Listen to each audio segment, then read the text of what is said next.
Okay, so I've answered your questions. There are 2 questions about the slides from yesterday. I will ask to send them to you via the email after the presentation, and if this will not be possible, we will post them on the Slack channel where you also asked about them. Okay, so the plan for today is to do a quick recap what we've learned yesterday. We're going to do this in a second. And then we're going to continue what we stopped yesterday at the end, so how we can customize Oro with Symfony ways or just with some Oro functionalities. After this, I will present you some practice. So what could be, for example, the business request and how we can handle this. And then we're going to start entities and their data. This is very important topic. We're going to cover a lot of custom Oro functionalities. And this topic will be also continued tomorrow. Okay, so I will start from reminding you what's the process of the training if we have somebody who wasn't here yesterday. So please let me start sharing the screen. And if you could please just let me know if you can see the presentation. Sorry.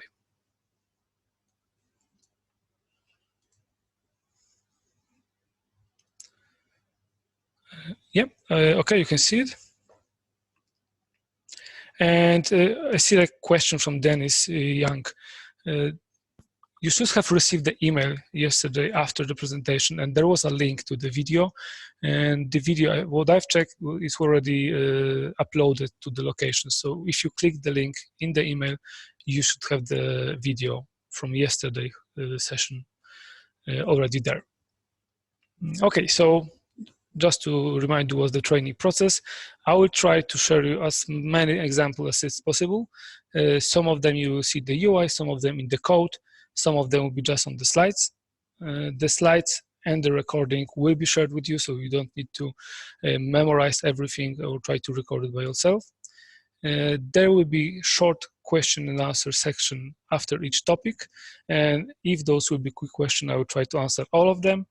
Otherwise, if you will be short on time or if the question will need a little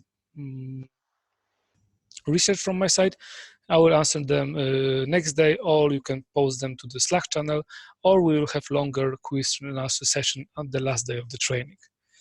There should be 15-minute break in the middle of the training. Today we plan only 1 break. And yeah, I think that's it. So yesterday we talked how we can configure development environment for you. So how can we configure IDE?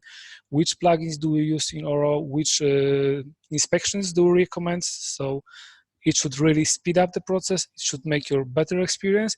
And actually it should make it just easier for you. So really recommend, try to configure this environment for you and make sure it works. So you make sure you have those suggestions.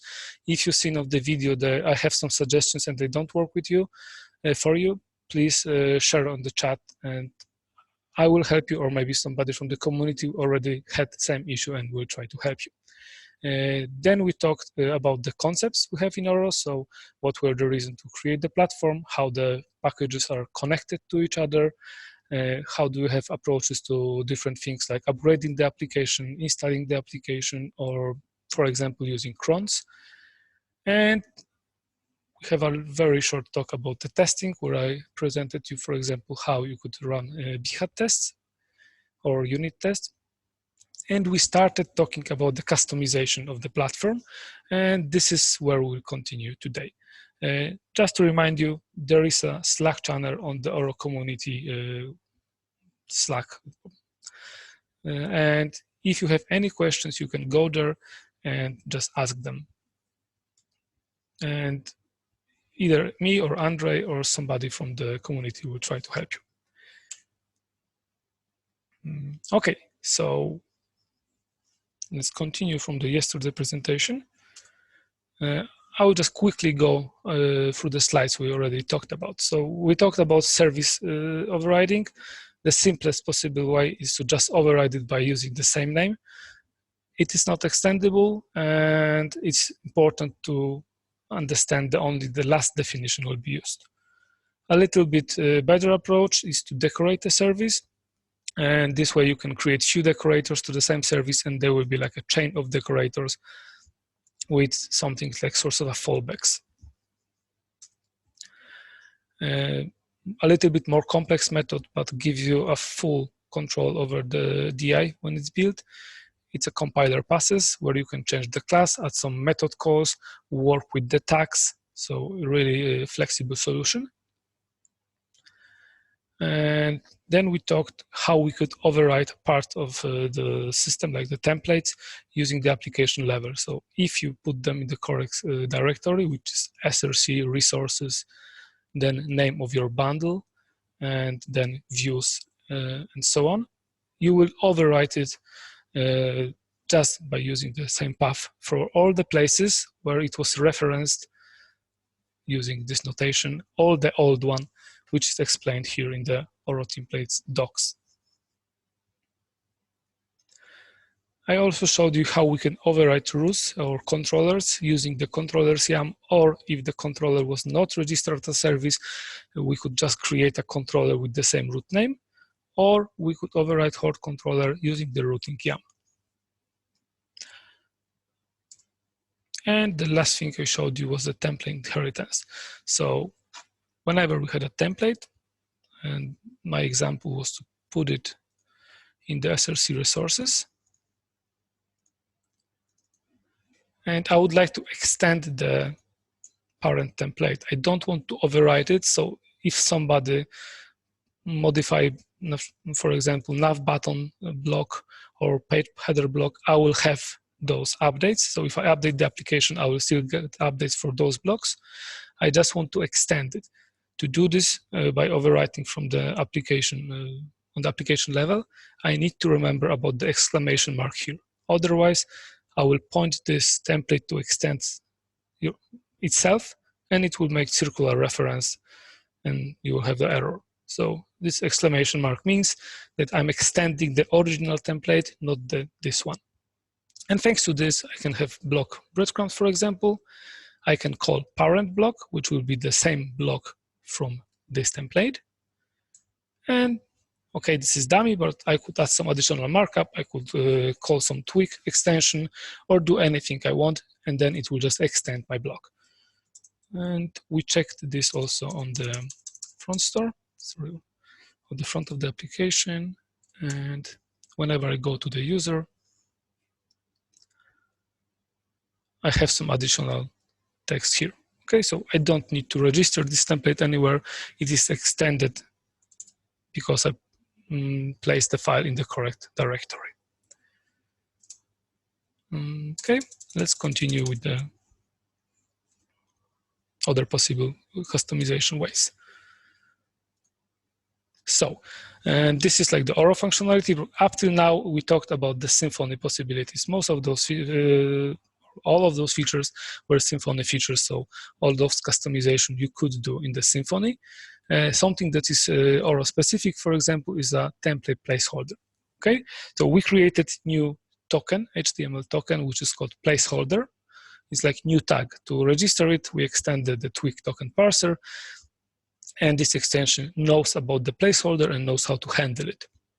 And the idea of this placeholder is whenever we create a bundle in Oro, we try to have those bundles as independent as it's possible. So for example, you could have products without inventory or without pricing. So product bundle doesn't have to know about even existence of pricing bundle or inventory bundle. Of course, other way around, it's not like this. So we have some placeholders. So this is the places in the templates where other bundles can inject something without those two bundles depending on each other. And good example of those is, for example, the data audit. So let me show you how it works. First of all, I will open the view template, but I will open its IDE. It's simpler to read. UI bundle, view, HTML, excuse me.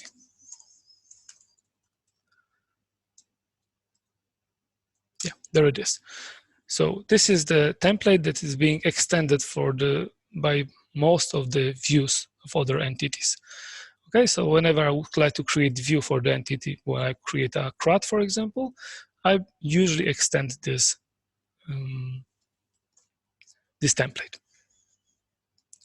And here, if you take a look, I will have few placeholder tags, Twig tags, okay? So as you can see, the placeholder, I will have some name. This is the name of the placeholder. And then I have the keyword with, and I pass an array or variables, right? So I have the name and I bind some value to this. And as you can see, there is a lot of placeholders. For example, I have one here in the workflow step container. Then I have in the navigation button container, I have two. One is before and the second one is after the navigation buttons of given entities. And then I have some for the page actions. And this is the one we're gonna talk at this moment. Placeholder called change history block, okay? And as you can see, to this placeholder, I'm passing quite a lot of values. So I'm passing the entity, I'm passing the class, I'm passing the ID separately, the title, and the path and the history, okay? So I just defined some place in this Twig template, and right now it's empty. But there is a definition, and I can add something to this place, okay? So I registered a placeholder, and then from different bundles, as you can see, for example, here it's data audit bundle, I would like to add something to this placeholder. So I create a placeholders YAML file, which is Oro specific file. As you can see, it is config Oro, which means that it will be auto-discovered.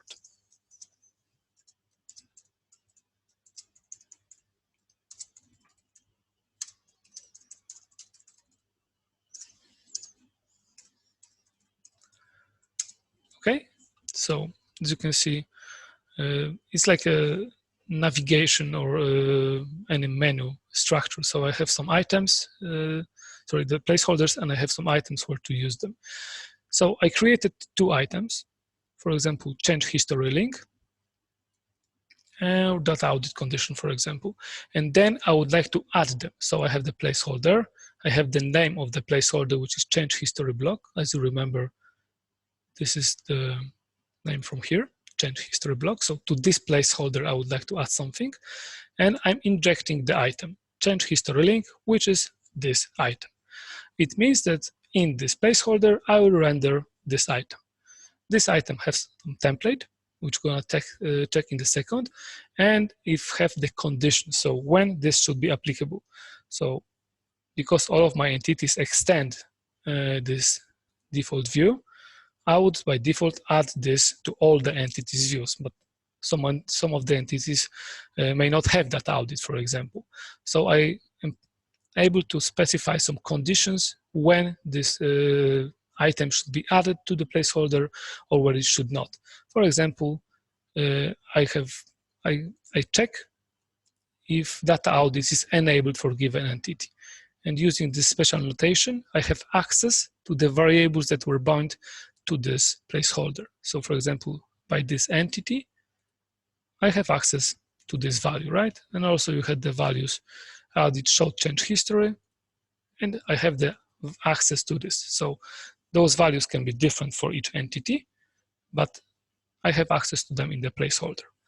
And also I can check some ACLs. We're gonna talk about ACLs on next Tuesday, as I remember.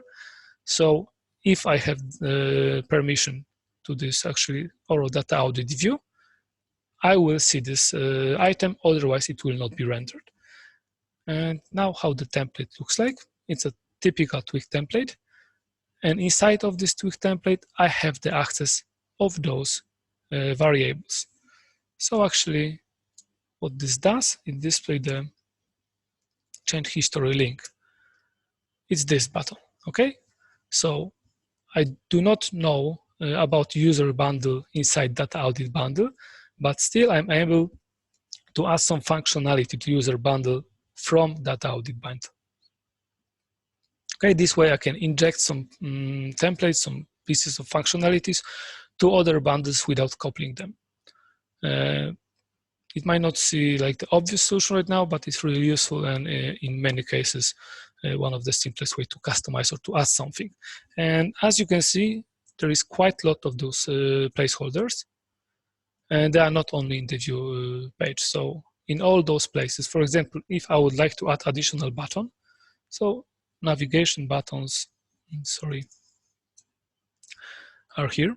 If I would like to add some additional button, you can see there are placeholders to add them before the existing buttons or after the existing buttons, okay? And so on and so on. There is quite a few of those placeholders. And again, we have placeholders for the page header stats. Those are here. And I can add before and after them. And for the activities, we're not going to talk about activities, but this additional tab here. Okay, so quite a few of those. And of course, you could create your custom view template or override this existing one and add some more placeholders if you have such a need. So this is a good place to define some place in your template, and on some conditions, if they are met, you can inject different Twig templates from other places if, for example, given functionality is enabled, or you have just permissions to use it. Excuse me.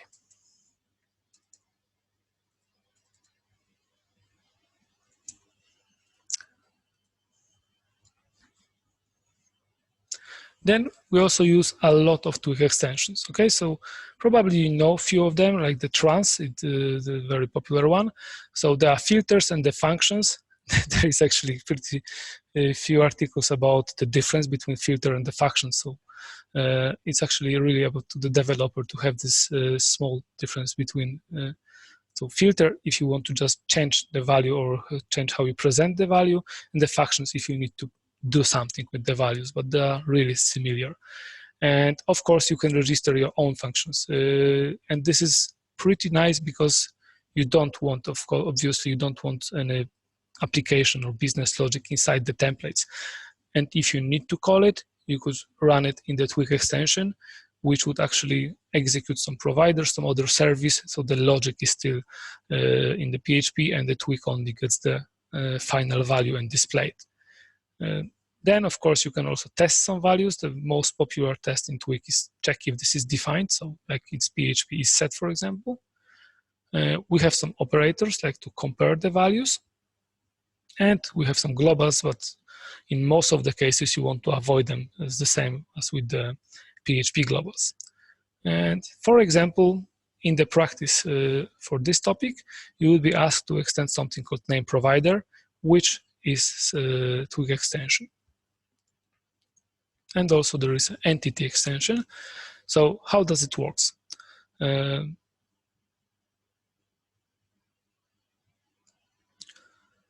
You have a method called the getFunctions or getFilters, and here you register the functions and you register filters. So right now in Twig, I could use Oro format name. So let's take a look, and it will call get entity name from this filter.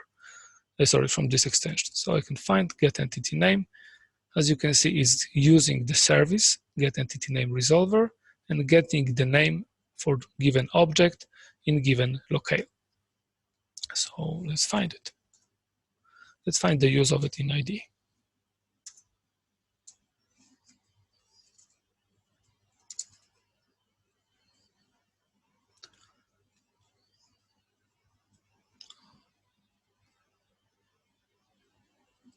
Yeah, can be this one.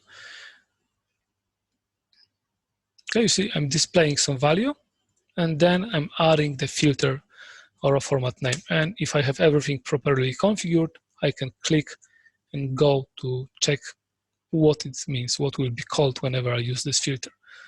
Okay, so there's pretty lot of those filters, and also, excuse me, you should have hints for them. So if I go pipe, I have hints for the filters. Okay, so the names are pretty explanatory. For example, if I would like to display this as percent value, I should have Oro format percent and what additional arguments I can pass. If I use it, I can go and check how it works. Okay, so there are different Twig extensions, and This is also a good way to customize something, or if you need to use some business logic, you should not put it in the template. You could create a Twig extension that will use some other services and still the logic is out of the template.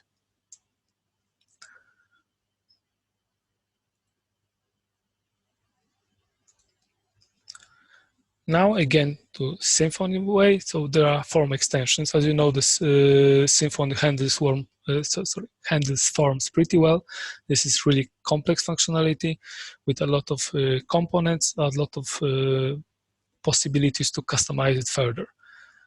So for example, again, if we think about bundles that are not binded together, for example, we have products and we have inventory. Our store, our commerce doesn't have to manage inventory. You want to sell something and you don't care about inventory. So the product form shouldn't have inventory components out of the box. Only you should add them if you enable inventory functionality, for example, right? So in this case, you should create an extension in the inventory bundle, like in this example. And if the inventory is manageable, you can add something to the form. So let's see it from the IDE. How do you use form extension? First of all, you should not use classes extendability. You should go with the Symfony way. So you extend, for example, abstract type extension, and then you specify the static function get extended type. So this change in previous version of Symfony, it was get extended type, and you were only extending one type. Right now you can have some generic extension and extend few types at the same moment. So you return an array of the types that you want to extend, and the same goes to the definition of the extension here. So I point to the class, I have to tag it with the form type extension and point which type I extend. Okay, so right now I know that whenever I load the product type, I will look for the Symfony will look for the extensions and will process the build form of this extension after loading the product form, and will add the manage inventory field. Okay, so this is simple example, but really extending form is something that you're gonna probably use on every project whenever you want to customize our application. You will add some custom fields, you will have some custom logic. So we follow the Symfony way. If you would like to read, there is a really robust documentation on the Symfony forms. Another example could be that we also can change how we submit the data. So as you know, the Symfony forms has the listeners like post data, post submit, pre-submit, or preset data, as I remember. And you could add some events to them and check some conditions, for example. So right now, as I told you yesterday, there is a connection between the customer and us and the account. And here we are checking, this is the customer form, and we are checking if we have the account associated or we should create one. So once we set the data, we can check some values. So we have access to the event. In the event, we have access to the data, which is the entity bound to this form, and also we have access to the form, so we can really manipulate it in quite flexible way. The rest of the extension is exactly the same. So you extend abstract type extension, and you point which form types you would like to extend. Also, you could just modify the existing behavior. So you could, for example, remove existing fields, add some additional fields, or check. We're not gonna cover this, but we have something like it's called feature toggle bundle. You can check it. This is pretty nice bundle that allows you to check if some features is enabled or is disabled. So to use it, let me show it in IDE.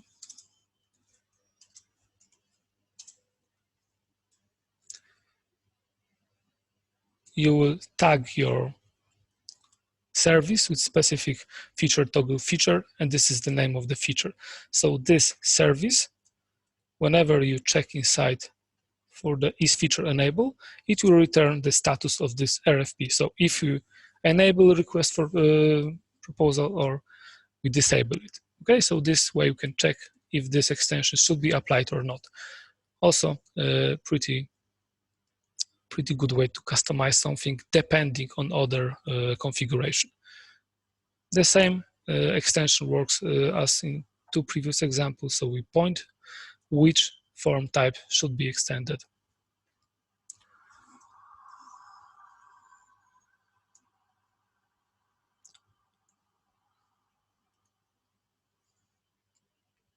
Yeah, this is the link to Symfony documentation. We're not gonna follow this. It's pretty large. Then this is something we mentioned yesterday. You can of course change the configuration files, and this is how you also change the behavior of the application. So you have the global config YAML, but you also can use the app YAML in the bundles. What is the logic of using app YAML in the bundles? First of all, it could be treated as default value for specific settings. But also, let's think you would not have this app YAML. You create some bundle, and these custom bundles have some settings, and you put it in the config YAML. Okay, but the config YAML is not part of the bundle. So whenever you would like to share this bundle, you would need to remember that part of this bundle, which is the configuration, is in the config YAML. So you need to always remember to copy this. Whenever we put this inside the bundle is, you can copy it as it is, and you will have the functionality working for you. So this is pretty good idea to put some configuration then if you need them, or if you need to override something. So whenever you move your bundle, you will not have to remember about copying some values from config YAML, for example. And there's a command to check the config. Excuse me. Why I cannot copy this?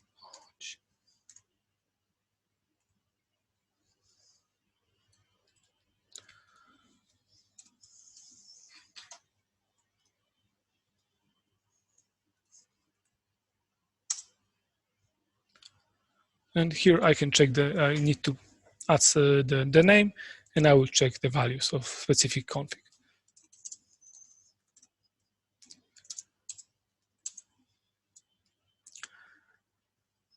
Okay, so the example could be I can configure the Twig, so I can configure which action should be used to display the exceptions.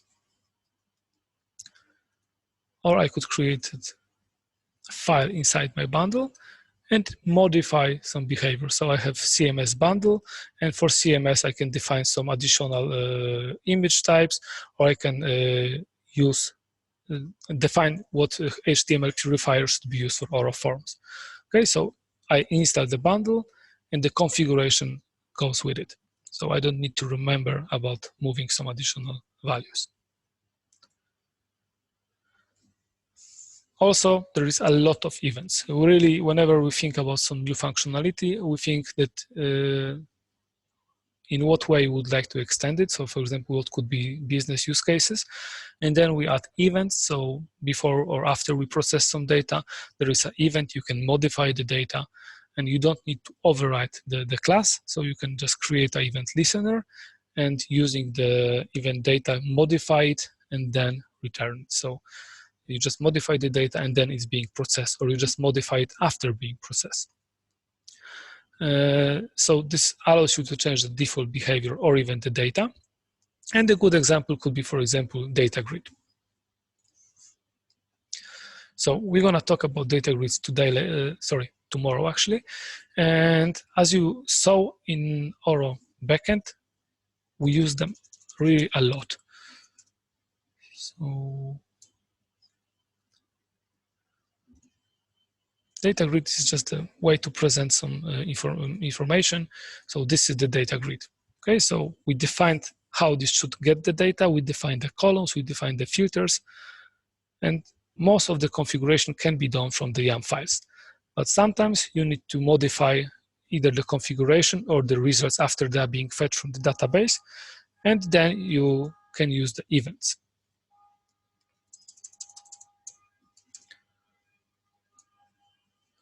So there is actually a section events for the Datagrid documentation. So to find them, I just type Oro platform Datagrid events, and it is here in the first place. And here I can check what events are being dispatched for this data grid. I can see that there is a build before and build after events, and the same goes for the results. Okay, result before and result after. Here's an example how it looks from the code. So there is a builder inside the data grid bundle. As you can see, there is a build method, and here I dispatch the event build before, which have the access to data grid and the config.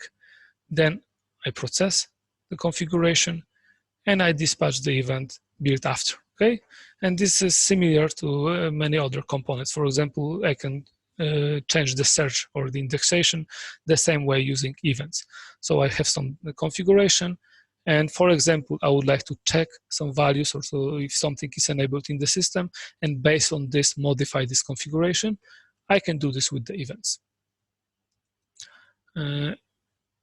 We also have UI events. You're gonna I will show it to you in the practice session in a moment. And of course, you can use Doctrine events like lifecycle listeners. And for example, the obvious way is to set created, updated, add dates for your entities. And also all the Symfony events like the kernel request or form events. All of those, of course, are available in Oro.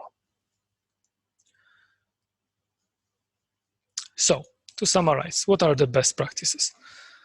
It's faster to override the service instead of fixing the argument with compiler pass. So if I don't need to do something fancy, it's okay to override or to decorate. So compiler pass is really flexible way, but it's also more complex. And it's not that easy to find. For example, if I look for the service by the service name, I will find when it's override. In compiler passes, it's not that obvious. You may enable auto-writing and auto-configuration for your application, and in the practice that I'm going to show in a second, you will see how it works. We do not use bound inheritance. I didn't even mention it because right now it's deprecated, or I think even removed from Symfony, so there is no bound inheritance anymore. If you need to overwrite only one root, you can just create a new controller and define it with the same root name, and that's it. You don't need to overwrite the routing YAML. You don't need to overwrite controllers YAML. It will just work by the root name. If you need to overwrite the whole controller, you can extend it and then just check one action, or you can just create completely new controller and overwrite it with the controller YAML as a service. If this was not defined as a service, you would need to work with the routing YAML. And the last one, really remember, you do not want to put any business logic to the template. If there is such a need to, and you have some value in the Twig and need to work with it, you could create the Twig extension, which would be like the proxy and calls the real service implementation in the backend. Okay, guys, now we can have like 5 minutes for the question and answers. And we will start the topic about the entities. Sorry, I will show you the practice first. Then we will start the topic about the entities and the data. I think in like 1 hour, we will make a break and then we'll continue. So let me check if there are any questions already. Just to remind you, the chat is just for the discussion and I will mostly focus on the question and answer tab. So if I didn't answer something in it, sorry, I just don't have the time to read it all. I'm checking mostly the question answer tab. Okay, Karim, you mentioned that you do not have Slack, so email would be nice. Okay, I will check this today with the team and we'll find some solution, no problem. As I understand, this is about the slides. Could the Slack channel be posted here, please? I couldn't find it yesterday. Sure, let me just copy this for you. And I will post it in the chat.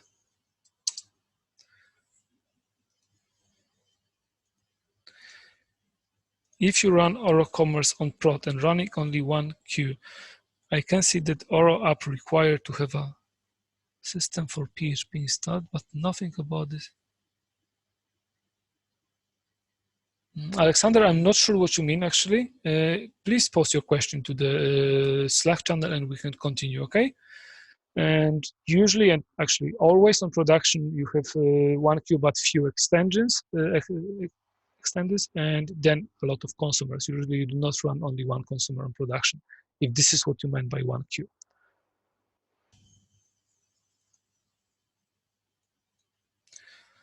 Question about templates block. How would you go about using the same block twice on a page? What would be the use case? Would you like to reuse it, or Nico, for example? From what I remember, the block name is unique, so you could import it as a different name. As you can see, for example, we import macros, and when you import something in Twig, you specify how do you import it. Okay, so you import this as UI or U. So this case, maybe you could import this twice. I'm not sure if this is what you mean.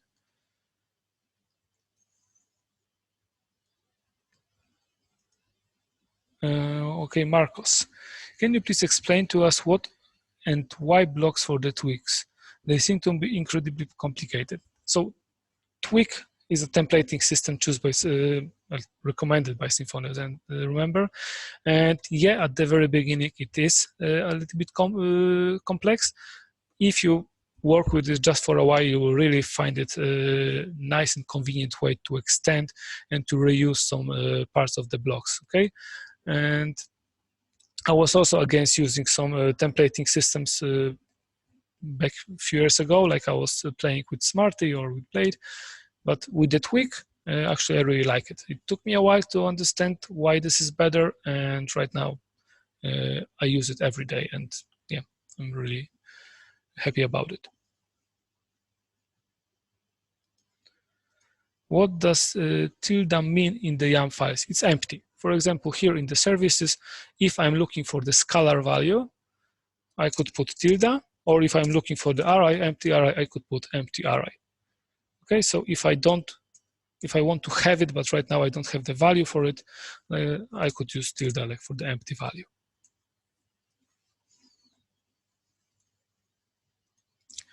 Where in a custom bundle are you supposed to write filters and function in the entities? No.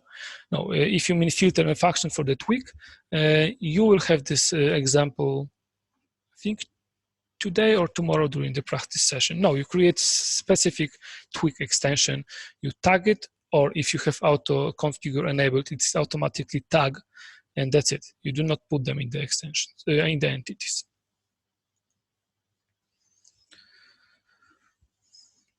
Roberto. Sorry guys, I'm not trying to read some of your surnames. It's just easier for me this way, so I hope you're fine if I'm just losing your first name. I just asked yesterday in a Slack about the form extensions. Seems like now the fields added to entity by migration are added automatically to the form. And if we need to modify it, we need to add is dynamic field configuration in the form extension. But that is not documented anywhere. Do you know why? So Roberto, it's added automatically in the migration if you specify the correct owner, like the custom, not system. We're gonna cover this actually today. And yes, if you would like to override the field that was automatically added, you can do two things. First of all, you can modify the migration. I will show you how to disable the field as a dynamic field and then create your own field in the extension, or just add this flag is dynamic field to your form extension. I will check with the team to add this to the documentation. It's actually quite new feature. I think it was added in 4.1.1 or even 1.2.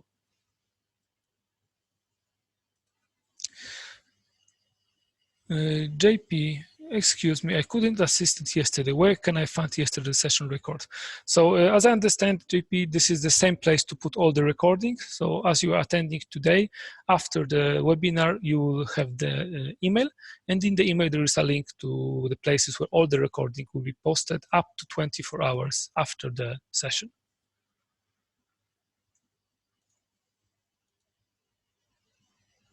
Why is not enabled the auto-wiring by default in the CRM application, for example?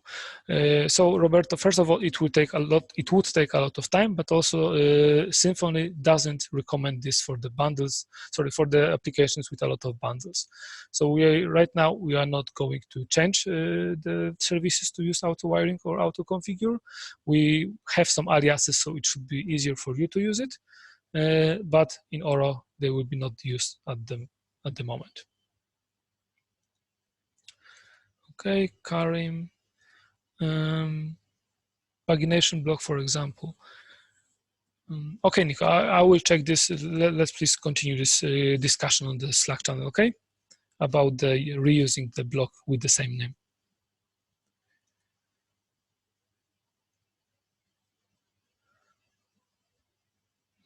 Seems like Slack is not very active. Some questions are never answered in their plan to be more active there. I'm surprised with this because whenever I check this community Slack, the answers are really often posted in the same day or day after. So if you just ping with your question, maybe somebody just skipped it or it was not seen by one of the community team. So please just point to the question you have in mind and we'll try to answer this. Is it recommended to group all front-end UI modification in a single bundle for reuse? Akavicia. So this is really, as I said yesterday, this is up to you. If you have not that many customization, you could create APP bundle and modify everything there. For me, as most of these projects have more than few customization, it's better to create separate bundle and inside the bundle modify what you should modify from the original bundle. From the UI, it's not that obvious. So for example, if this is like your new theme, you could for sure create a theme bundle and this theme bundle do all the UI modifications. It's really up to you how you divide it logically. Just find the way that works best for you or your team actually. Hello, could you just explain why you did yesterday about override user controller and how can... Okay, so for user controller, I've checked two things. First of all, okay, I have customization for Acme configuration controller and for the user controller. I found the user controller and it was not created as a service, so I couldn't just override the controller's YAM. All I wanted to do actually is to override this one action. So I create any controller, like Acme controller is good enough, or of course not in the, in the real application, then your controller name should be meaningful. I registered into the routing YAM, okay? And I just reused the same name. So Oro user index. Let me show it again in user controller.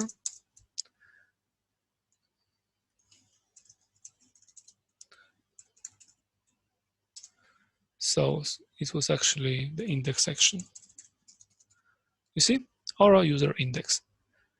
Before my bundle is being loaded with higher priority, so it's later than the original user bundle, my root will be used. It's just overwritten by the root name.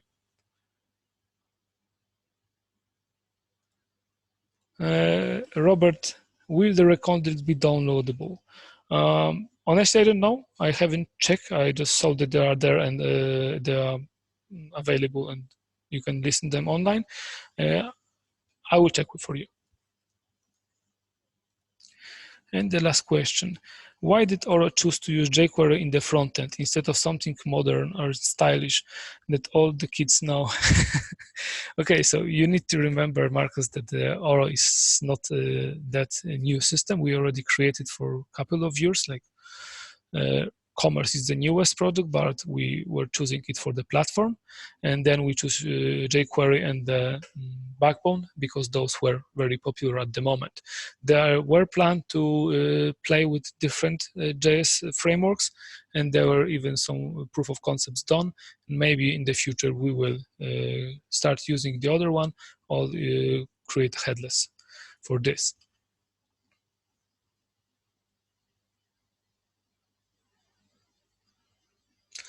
Okay, and the really last one, guys, because we have to continue.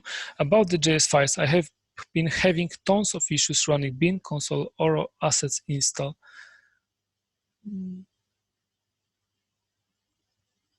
Wow, okay, so it shouldn't be like this. First of all, please check the permissions you have. So please type Symfony file permissions and it will show you what permissions to directories you should set. Then, in my opinion, it was always faster to just remove the cache. So I'm not using the cache clear. I'm running rm-rf cache, var cache, and I'm removing the directory. Then I just Oro assets install. Also, please remember that if you are working locally and this is development time, it's better to install with the symlinks. So whenever you modify the assets, you will see the results instantly without having to rebuild the assets. Okay, and also there is an asset builds command that will build the assets with the Webpack for you. Okay, thank you guys for the questions. It's really important that you have questions, that you ask them. And now I will show you the short practice and we will continue with another theory.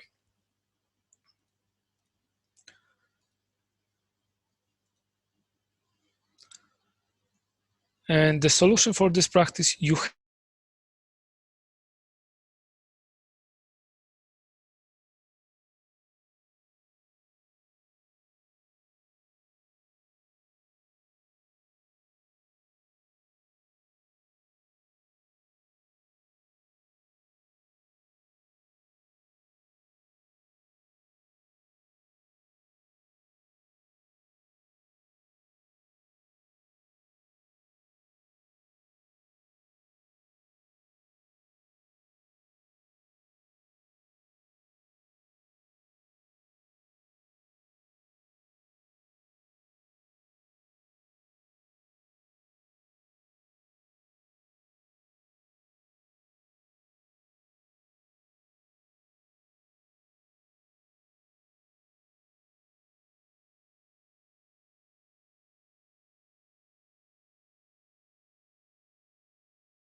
Oh, okay, thank you guys. Sorry, whenever I was dragging the panel, I click mute.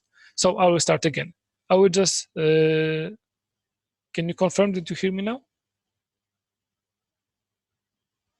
Okay, perfect. Oh, so we will build the functionality that will help us to know how we can call specific person. So for the user entity, we have this parts of the name. So we have name prefix, we have first name, middle name, last name, and the suffix. And right now we will build the entity called user naming, and it will tell us how we should call this person. If it should be official, for example, Mr. John Doe, or would be super friendly, like, hey, John. So just the first name. Okay, so this is what will be start of this practice. And in Oro, which we will also cover today, we do not use toString method to represent entity with a string value. We have something called name providers, which are a little bit more complex, but give you way more flexibility, okay?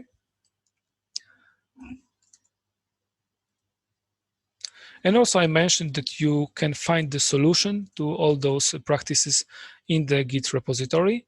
So whenever you install, you started from training start branch, and there are 4.1/training step 1, training step 2, and so on up to 10, as I remember. And those are the branches with the solution to next practices. So the very first practice would be create training user naming bundle. Then we should decorate the name provider. And whenever we want to display name for the user, we display this in the hard-coded format. Yes, we will start from the hard-coded because we want to build on the solution.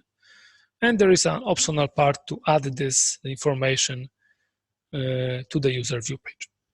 Okay, so how do we start? Let's close everything. I have the solution already here, but you will start from going to the SSC directory, creating the namespace, bundle, and the name of your bundle. When you have the directory, you create the bundle file, which is required.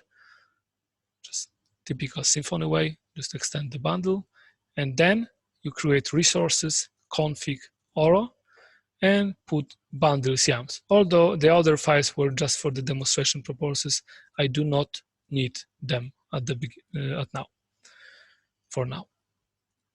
Okay, in this bundles yam, I have the bundles namespace, and I just register my bundle. So I don't have to add it to the app kernel or anywhere in the Symfony. I just put it here, and thanks to the Oro distribution bundle, it will be auto-registered with this specific priority.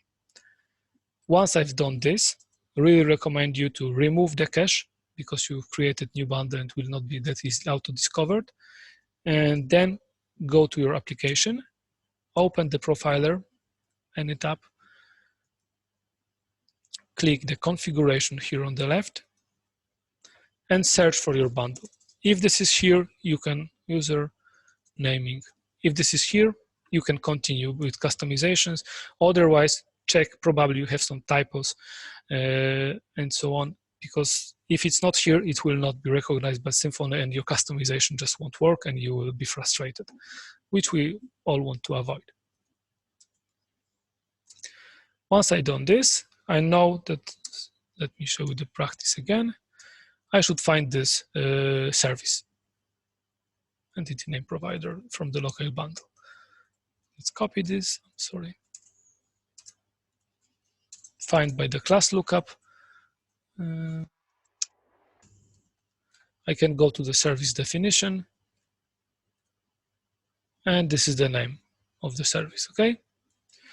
Now, I would like to add services to my bundle. We follow the Symfony way, so I'd add them to the config, not to the config Oro directory, and I need to register them. So I create dependency injection directory, and I create the extension. By default, if you don't want to write anything, the name of the extension is the name of the bundle, but you change the postfix bundle to the extension. And this is meaningful. If you have typo, it will not be auto-recognized. So this is first thing to check. If your service is not being loaded, you can put some dummy values here. And if the error is not visible, it means that your services are not being read. In the extension, you just load your services. Okay, so this is how you start with the services. Here, as I mentioned, we would like to show you that auto-wiring is possible to use. So I have this default auto-wire true. And because I would like to use class name, I start from creating an alias. So the Oro local entity name provider name is now aliased with the fully qualified class name as the Symfony recommends for auto-wiring. And I would like to decorate this service. To decorate it in the proper way, I would need to decorate all the public methods. So as you can see, I have the getName and the getName DQL public methods. So I need to either create some customization there, or I will just need to point to the original service. Okay. So I create a service. I created the file already. It's in the provider entity name provider decorator. I point to what service I want to decorate. So entity name provider from the local bundle. And as an argument, I just pass the original service. As we discussed yesterday, Symfony by default takes the name of the decorator .einer, and this is how you access the original service. And I have to tag it with the name provider. Here inside, I have very simple methods. So first of all, I have the constructor where I get my original provider and store it to the private property. And I have two methods. I want to customize only getName. So first I can go to the other public method, which is called getNameDQL, and just return the fallback to the original provider method. Okay, so I do not customize anything, I do not decorate anything for this method. But for the getName, as you can see, I have the access to the entity. And as I told you, we are looking for something very simple, not sophisticated yet at the moment, even hard-coded. So I check if the entity is instance of a user. If yes, I return in the format that was required here, last name, first name, middle name. Otherwise, I return the original provider. So I return the original functionality. It's pretty nice that in your IDE, if you check if something is instead of a user, then inside this loop, IDE knows that this is already a user entity, so he will give you the hints for the methods for the user entity. It would work the same way if I, for example, go with the annotations. So this is also very useful. I have entity. As you can see, I do not have the type hinting here, so my IDE don't know what to hint for me because he have no idea what this variable is. So I can just add annotation, then this entity, I'm sorry.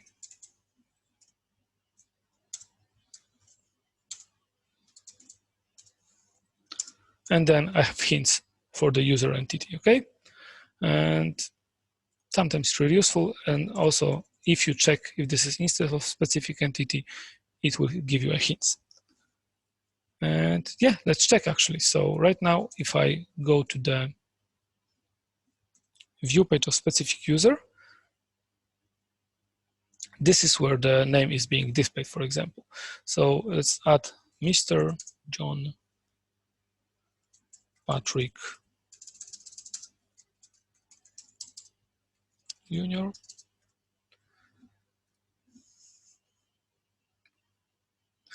As you can see, I display them in the correct order.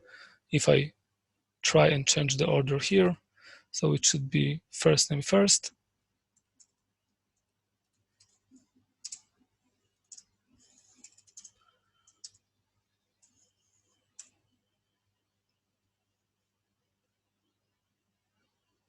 It would work. Of course, the better way, it would be just put a breakpoint here, like I did, enable the xdebug. Let's do it quickly.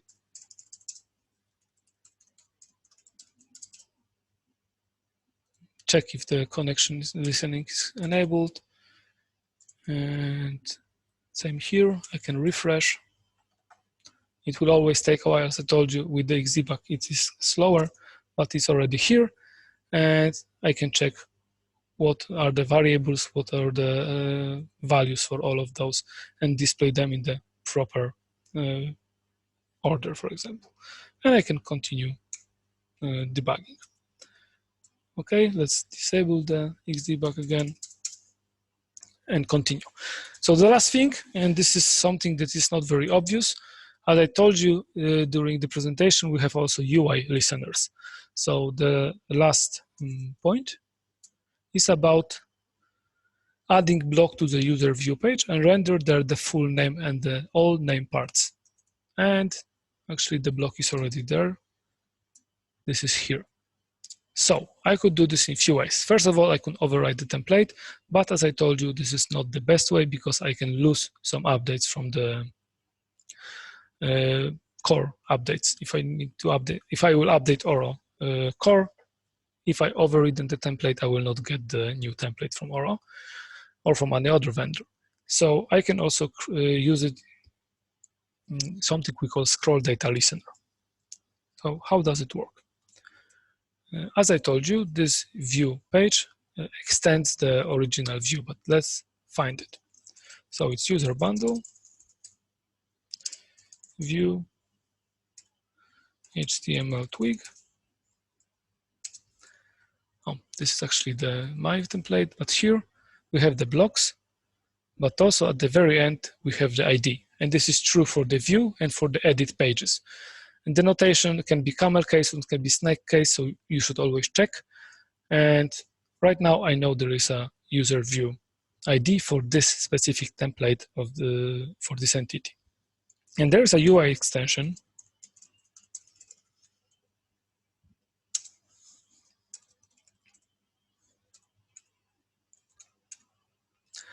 which have method scroll data before. As you can see, it dispatches the event called Oro UI scroll data before and the page identifier. So in my case, it will be Oro UI scroll data before user view. So this is the event name, and I can create a listener for it. So I have event listener, I created the listener, and I registered it with the tag for specific event. So this is the prefix, and this is the ID. Okay, so this is a kernel event listener, and it should call on user view. This is example when Xdebug is really nice because I just point and I will know exactly what I have the event, what are the values, and what I can do. But the idea here that I have the access to the entity, and I have the access to the rendered HTML blocks. And I can, for example, get Twig environment and render some additional template. So in this case, I created a very simple template. Okay, it just gets the properties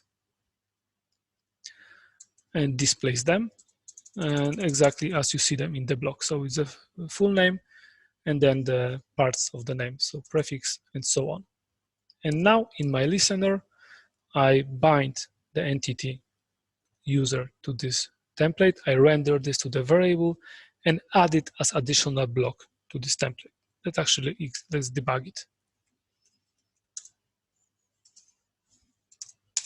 Oh, sorry.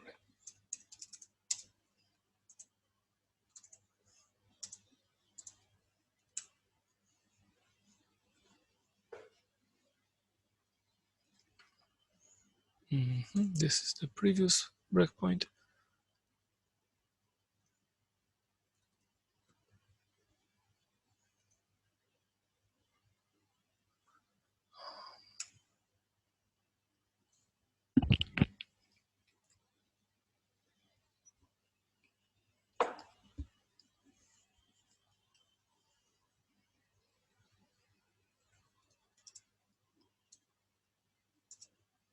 Okay, just a moment more.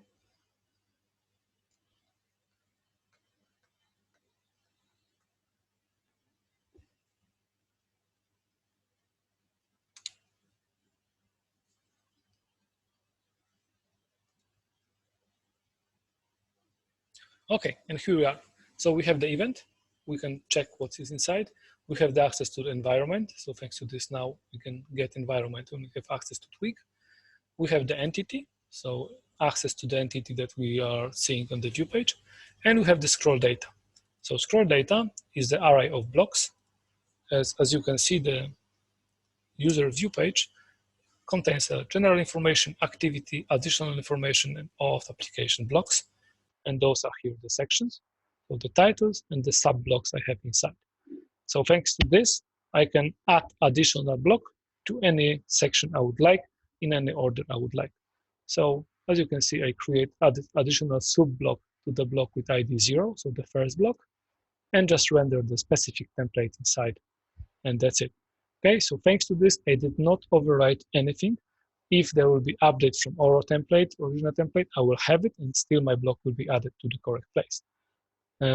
So this is additional way, and this is how you can modify the view and the edit templates. Okay, that's it from the practice part.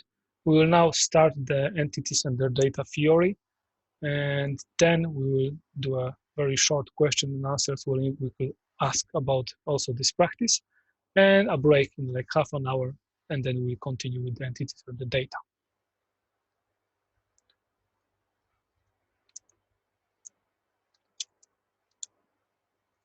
The error is here because I stopped the Xdebug and it killed my request.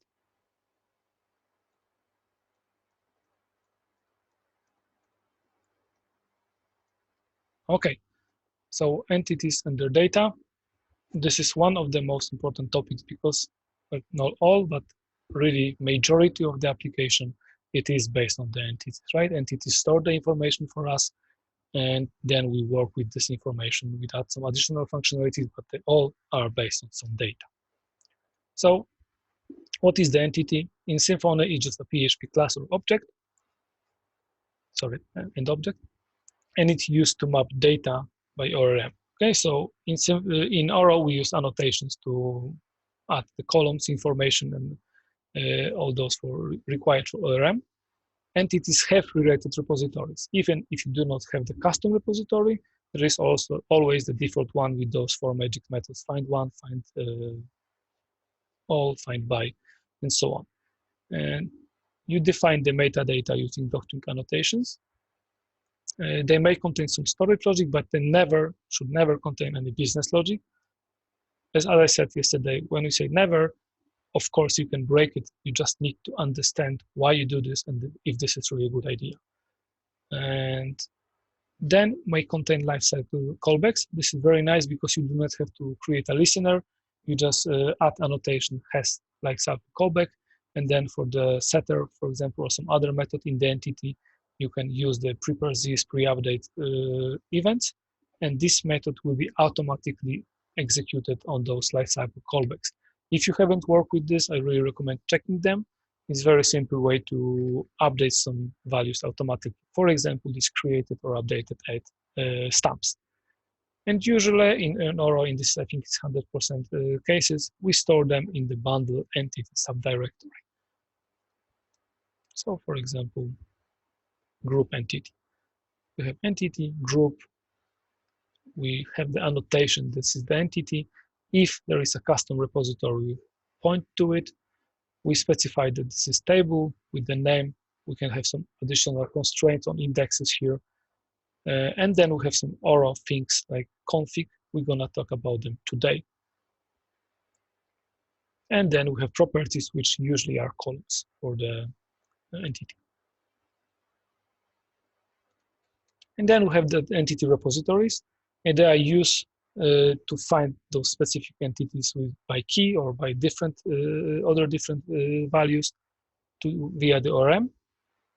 They may contain custom methods, and in many cases they will. For example, by default, you can find bar specific conditions, and you would like to make this query a little bit more sophisticated with some joins and even some aggregations. Then you will create a custom methods in your repository and just call them whenever you need them. Usually we store them in the entity repository. So for example, here you saw we have the group entity, and the group repository is in the same directory, subdirectory for the repository. And this is where we have it. And we need to add the information to the annotation, which points to it. And this is important. They has to be requested from the entity manager. We do not use repository as a service in Oro. We had some issues with it, especially when we were running message queue and the application at the same time. There were some sometimes not like conflicts, but data issues. Default repository that if you do not use custom, it's always entity repository. And also Symfony gives you a way to customize it. For example, you have the entity, user entity, and there already is repository defined. And as you can see, we have the fully qualified class name here. So I would not be able to overwrite it from my bundle on any way. So for this, we have class metadata event listener, and it is executed whenever we build metadata for all the entities. Then we can check if the entity is entity I would like, and I can override the repository or indexes for this specific entity after it is taken from the annotations. So it's not very commonly used, but in many cases you would like, whenever you would like to add some custom methods to the repository that is already custom, you can do this using this listener. You create new repository that extends the one that is already there, and you point that this one should be used. Okay, so the very quick quiz for those of you that already spent a while with the Symfony. If I would execute this, it's a little like 30-second questions. If you can post the answer to the chat. What will be the result of this call? I get Doctrine, I get the manager repository for this entity, and find all.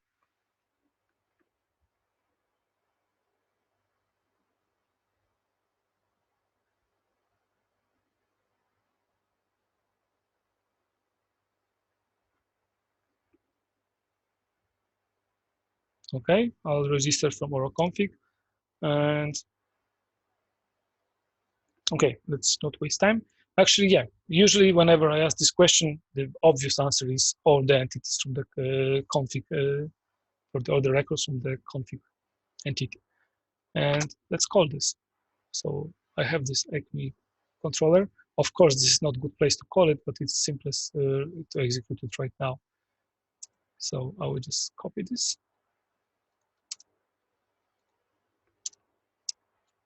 And it's in the user view page. I repeat, this is not a good place to call such a method. And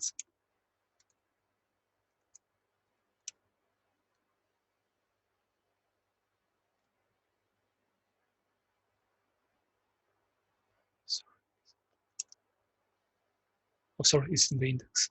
My mistake. Oh, it's error. It's 500. So the entity config was not found in the chain configured namespaces. Okay, what does it mean? It means that the default entity manager that we got this way have no idea about the config entity.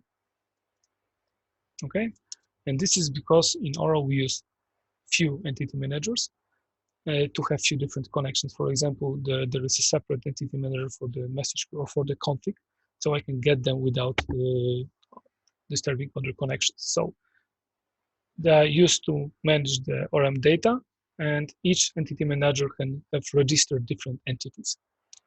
And they have different connections to the database.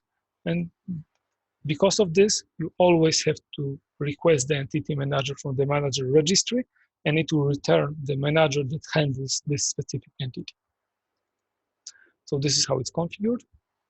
As you can see, I have ORM entity managers. There is a default one, and it's a separate one for the config.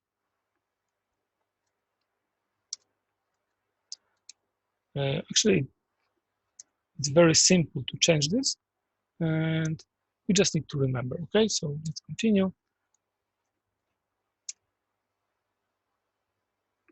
This is the result we got. It's not found, there is an error. So there are two ways to handle this. First of all, you can use ManagerRegistry. So you get the manager for this specific entity. You can use the short annotation, or you can use a fully qualified class name, sorry. And then from this specific entity manager, we get the repository and we can find. So thanks to this, we will get the entity manager that's responsible for handling this specific entity. And the other way, and this is actually the way I prefer, we have something called DoctrineHelper, which is just extending the registry. And here I can get entity repository and just find. Okay, so it's just shorter notation, that's it. But in the background, it does exactly the same thing. So here, just to remind you, you should always work with this. So if you need to get entity repository, you get it this way. And now we will talk about two really Oro custom functionalities. One is entity configuration. The other one is extensions of entity. So we needed a way to configure entities like globally. So we have some values. For example, if this entity should be auditable, so should I track the changes to these entities, or should it have attachment, some other things. So by default, there is not such functionality. So we created something called entity configurations. In many bundles, we have entity config yam, and this is the place where you define specific namespaces and the fields for configuration. For example, let's open the data audit bundle we already seen. Of course, I want to remove this first.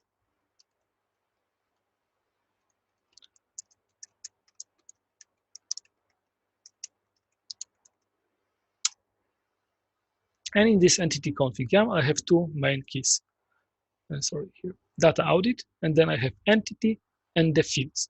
It defined what I can configure per entity and what I can configure per field. And then I have the items. Sorry, here. I have the key auditable. So for entity, I can specify if this is auditable, and the type of this is Boolean. So this is auditable or not. And the same goes for the field. So I can enable the auditable, so data audit for the whole entity, and then just disable it for the specific fields. Also, I have some additional fields here. For example, form type. And this is because I can modify this configuration from the UI. So let me demonstrate. Let's refresh this. It should work already. And here in the system configuration, I have entity management. This is the very good place to check all my entities. And let's check the contact entity. Why not? I have the contact entity. Here I can check all the fields with the types that I have for this entity. And also I can edit the entity itself. And here I can see what activities are being enabled for this entity, if this has attachment or not, and also if this is auditable or not. As you can see, it's displayed as a drop-down with true false, and it is because here where I created the definition of this data audit configuration, I said that the form type should be choice type with just values yes or no. Okay, so right now for all the entities, I can configure. Of course, you will not do this through the UI. You can then modify it if you need to. You will do this from the code perspective. So you will find the contact entity from the contact bundle. And here, as you can see, we have default doctrine annotation, entity the table. We enabled the lifecycle callbacks, and then we have the config annotation. Excuse me.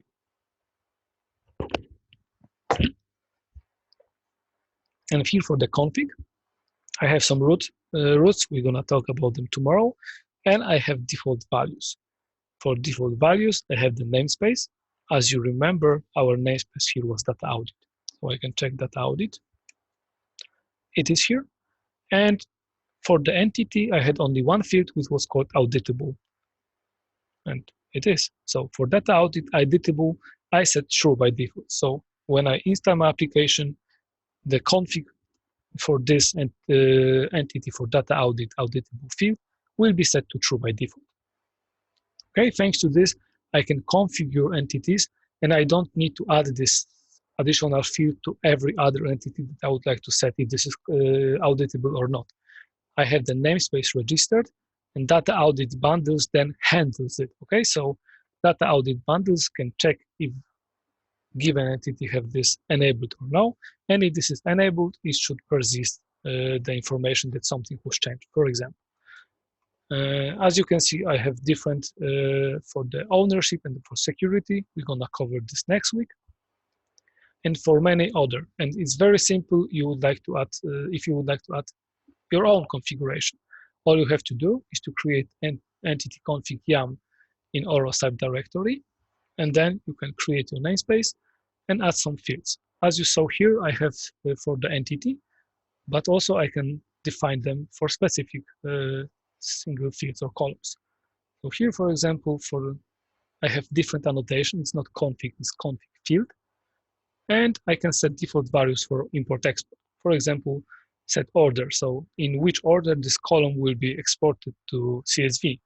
Or I can set that this is auditable. Or I can, for example, disable something. So whenever I export, I disable this specific column. Or I can set that this is user identity. We're also going to cover this later, okay? So I don't need to add additional fields, additional logics. I can configure all the entities this way. So here you can see for the contact, if I go to the user entity, it has different config, as you can see. And data audit is also true here, and different config for the fields itself. Then you can modify it here and see how it works. And actually, I will show you a demo in a second.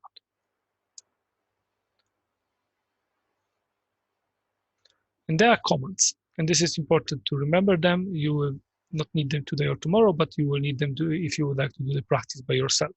So the first command, Oro entity config updates, it reads the configuration. So I've already created a contact entity, and now I would like to change some field, or I would add some config field, or I would change value of config field. It will not automatically reread it.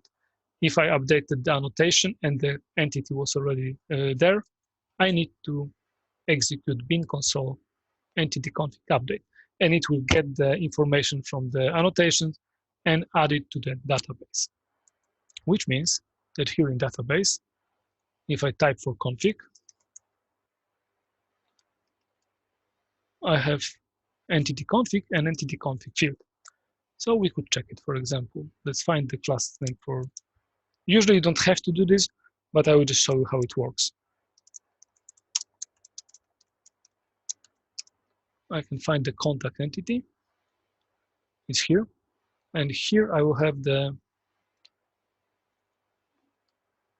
base64 coded configuration for this specific entity. So I could go to the unserialized.com or any other, or can unserialize locally also, and check what is there. So I have the information about the specific configs, I have the relations, and all that was configured. So here, for example, if I look for data audit, I will find that data auditable is set to true. Okay, so this is how I can also check those values. And this goes for the entity.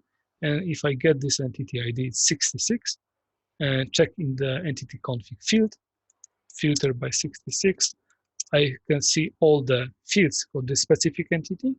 And for example, check the first name. As you remember, the first name was the identity for import-export configuration. So let's check.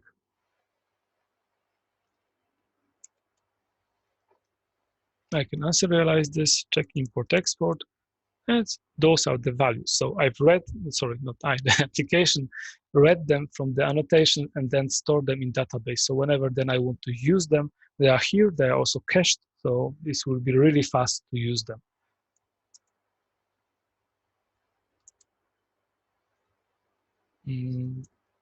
Then there are more commands.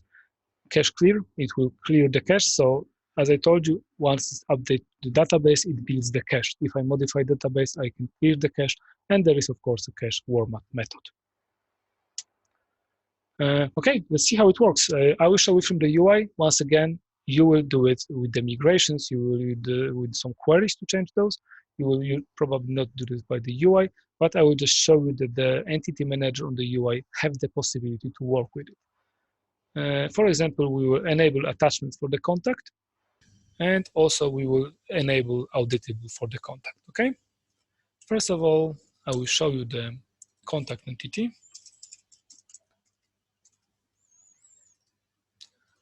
And as you will see, the last field here was some contact count in and out. So let's open the training in the same tab.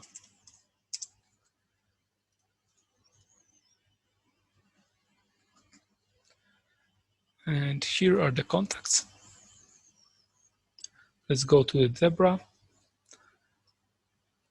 And I do not have attachments here.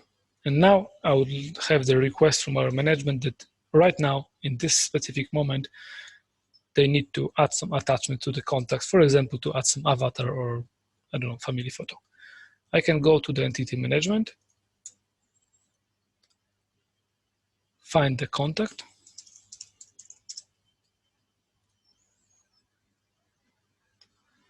and edit the entity, enable the attachment. Here I can specify the MIME types or the size of the attachment.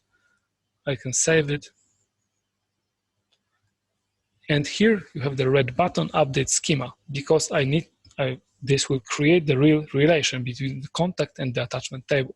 So I can click the update schema. Again, usually you will not do it here, you will do some CLI and you will have all the errors reporting. In case there will be any errors, I will just tail the logs right now and click the button. It's in the dev mode, so it will take a little bit longer than we will do this in the prod.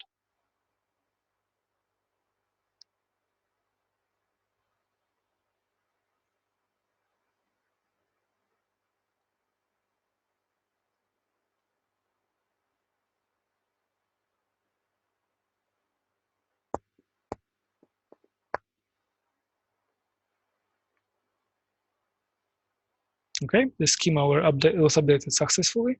And now I can go to the contact view page, refresh it.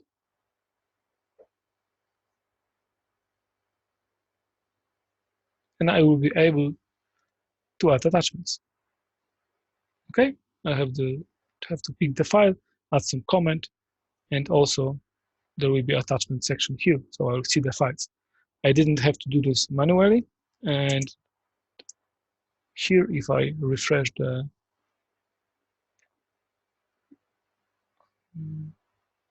oh no, sorry, it was the relation, so it will not work like this, but yeah, I'll show it example in a second. And the same way, for example, works with data audit. As you saw, it was enabled for this contact. I can edit, and let's change the name. Let's call her Deb. I save it, and my change history will be empty. And this is because data audit is done asynchronously. This is not the information I need to know right now for the user. So the user should not wait for this to be processed. So right now, if I consume my queue, it will process the information, it will store the data audit. And if I refresh,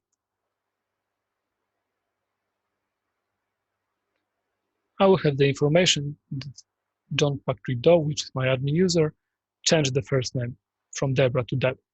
Okay? And now I would like to disable this, for example. So again, I find the contact entity.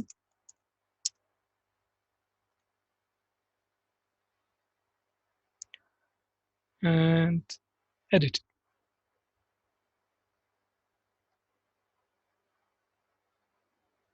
I set auditable to no, save it, refresh. The change history button is gone. As you remember, I had this check in the placeholder. So this button was added by the placeholder, and the placeholder I had the condition if the entity is auditable. And now you see it works. Okay, so I didn't change any like specific column in this entity. I changed its configuration, and based on this configuration, specific functionalities are enabled or disabled. So if I change the name again to Deborah,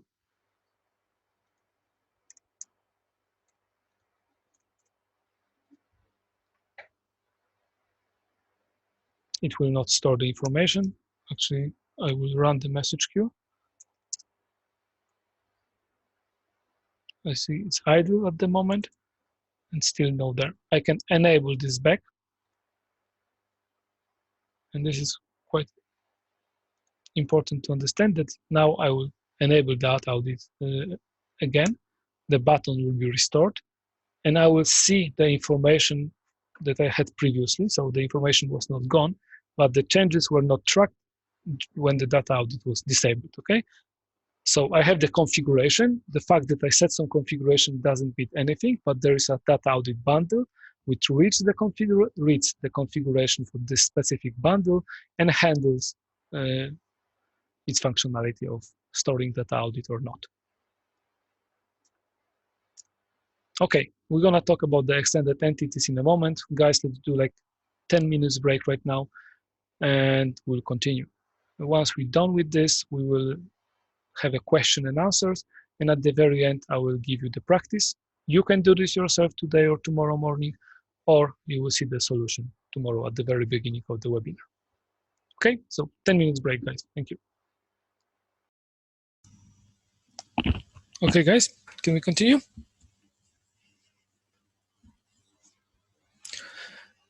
So we talk about the configuration of the entities. Really nice feature. You can add your own namespaces or config keys.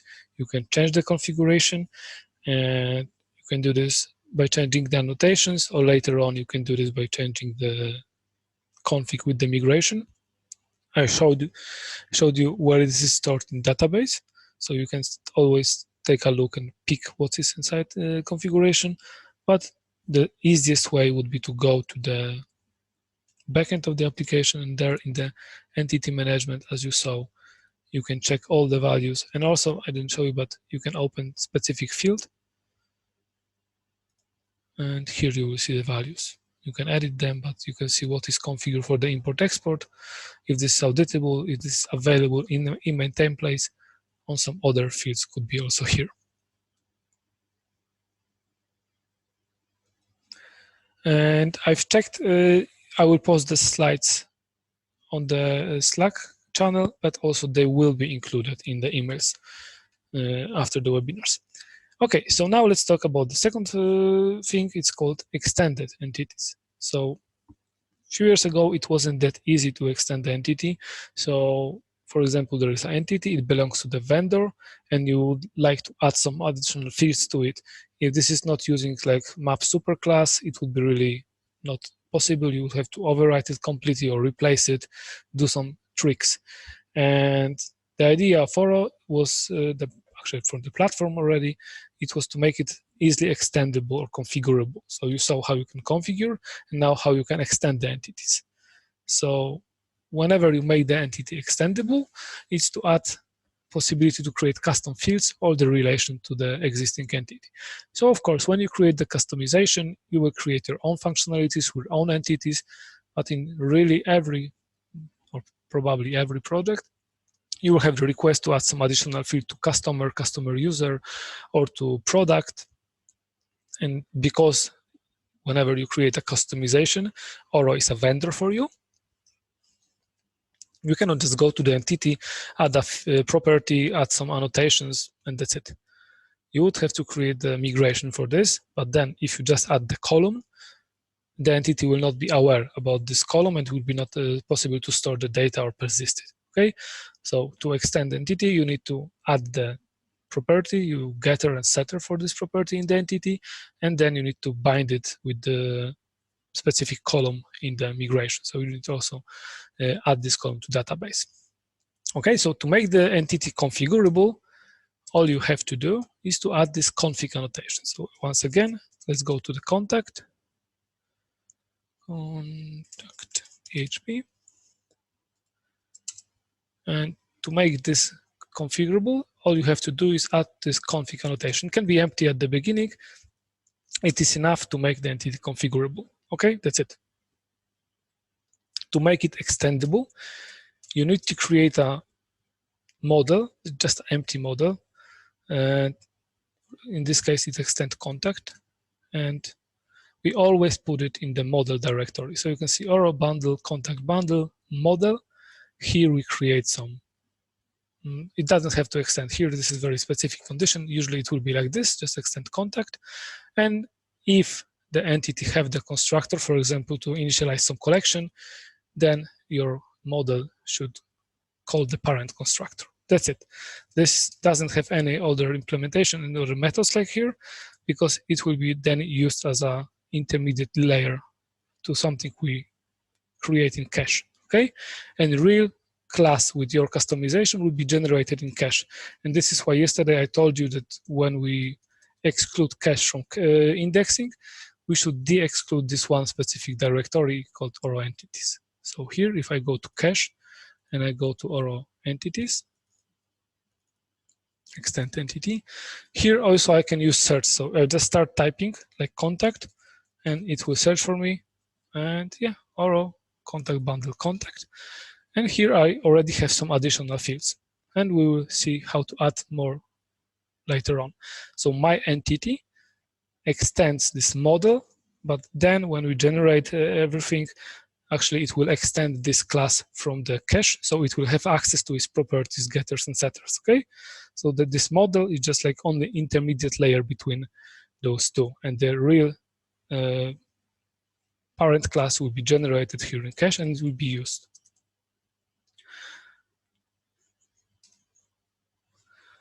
And so, some examples. We added those with the migrations. We're going to talk about the migrations in a moment. And for example, I have a table, and I would like to add some extended field. So this is the name, this is the type, and then we always have options. So in the options, by default, we set required, not null, or something like this, or length. And here we can also specify Oro options. And the first link is the answer to the questions you asked already in the question answer. And Here you can see is extend. We set it to true because this is extended field, but also we have a very important field called owner. And in the scope, there are by default two owner types, owner custom and owner system. Owner custom means that there will be some, let's call it magic, added to this field, and this will be automatically added to the view, to the form, and it will be handled.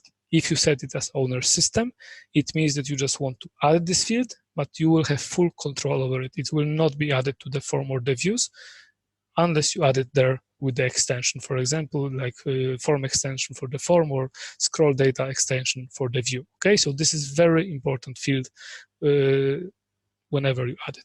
And rest of those, you already know from like 15 minutes ago, because those are the config values. So whenever I create new field, I will not have this field in my entity. I will say it will not appear here.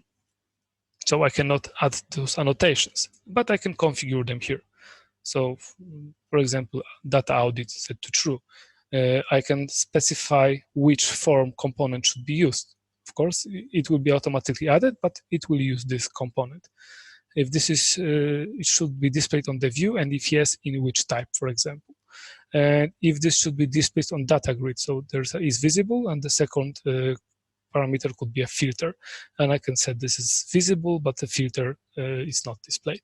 Okay, so this is how I add the field. Of course, you will see in a moment I can also add it from the UI, but in the majority of cases, unless this is like request from the marketing that you have to do this at this very moment and you cannot deploy it and develop the normal way, you could also go with the clicking this through the UI. And the same way you can add the relations. So for example, I have the user and now I created the job position entity. And of course I would like to be able to assign the job position to the user. But for this, I would have to create many-to-one relation from user entity to job position. And as we already said, user entity is in the vendor directory, and you cannot just go there and modify it. You could patch it, of course, but this is never a recommended idea unless you really have to patch the vendors. And otherwise, your changes will be gone whenever you reinstall with Composer. Okay, so for this, we can add the relation very similar way as we added the field. And for this, we just need to use something called extend extension. And all of this will be in a moment. So how can I add the relation? Again, we are inside the migration and we have the extend extension here. How is it here? We're gonna talk in a second. And I have add many-to-many relation. Again, if you would like to find what are the relation you can add, Google is your friend. Oro platform extend bundle relations. And it's here. And here I can see what are the limitations of this and what relation I can add. As you saw here, I'm adding many-to-many relation. So I can see that I have many-to-many unidirectional, bidirectional, and bidirectional with the default entity. I can click it and I can see how it works. Also, of course, I can open this in IDE and have some pretty nice hints. So let's find this shopping list bundle installer.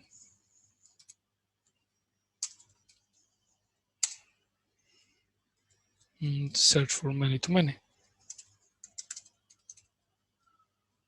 Okay, and here I can click, and this is quite good description. What are the parameters I'm going to use? So, I'm sorry. First of all, I need to pass the schema, which I have the access to in the migration. I need to pass from which table. So here, as you see, I took the table from the schema. So I have schema, get table, the name of the table. Then I need to create the association name. So here in this example, I'm adding the shopping list relation to the Oro customer visitor table. So customer visitor is used for the customers that are not being registered. So you can go to Oro Commerce and see the shopping list without logging in. Those are customer visitors. And because they have access to shopping list, I need to have this relation. And so I have the shopping list association name, and then to which table this relation should refer to.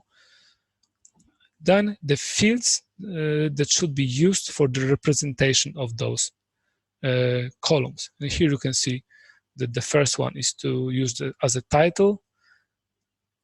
The second one is used for the detail information and the target of the entity in the grid. Okay, so which columns? So usually you don't want to use IDs here. You want to use the columns that are like string, like the first name, last name, username, because those will be used not for the relation itself. Like this is not used for the foreign key generation.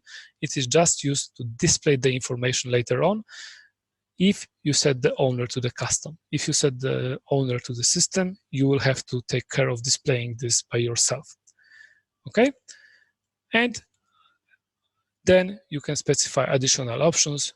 Here actually we saw that we set cascade to all, so this will persist and delete with the cascade. And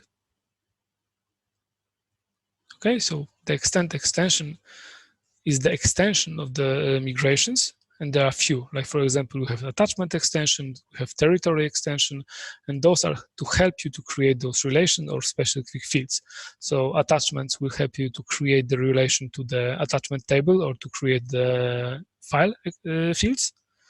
The extend extension is here mostly for the relation or for the enum fields, for example. Okay, and how to use this extension? All you have to do is to go to your installer or the migration. We're gonna cover the differences in a second, and implement extend extension our interface. Create the property to keep this extend extension and create a setter with this specific name. Actually, if I remove it, my interface will tell me that I need it. Okay, so this is required by the interface. And then whenever my installer extends this extension, there is a process that will call set extend extension and it will inject it for us. Okay, so I will have access to it, and then I can call all the methods that are available inside. So even creating custom entity table, you will see this in a moment from the UI, creating the enum fields. This is something very nice. It's like the dictionary, but you have control over this. So it's not like full CRUD, but you have control and you can prioritize them through the UI later on. And all the relation also. So here later on, yeah, all the relations that were defined.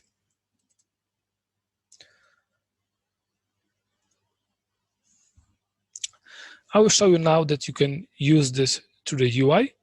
And again, you will probably create those all by the migration. Okay, so right now, my manager called me, or the marketing department called me and say, hey, we need to assign favorite product to the contact, okay? By default, you would, of course, create a migration, do the deployment, and have this done, but I will show you how to do this from the UI perspective. We open the admin.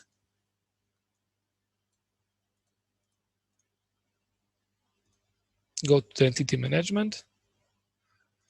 As you remember, it was for the contact. No, excuse me. Contact. And I need one-to-many product relation.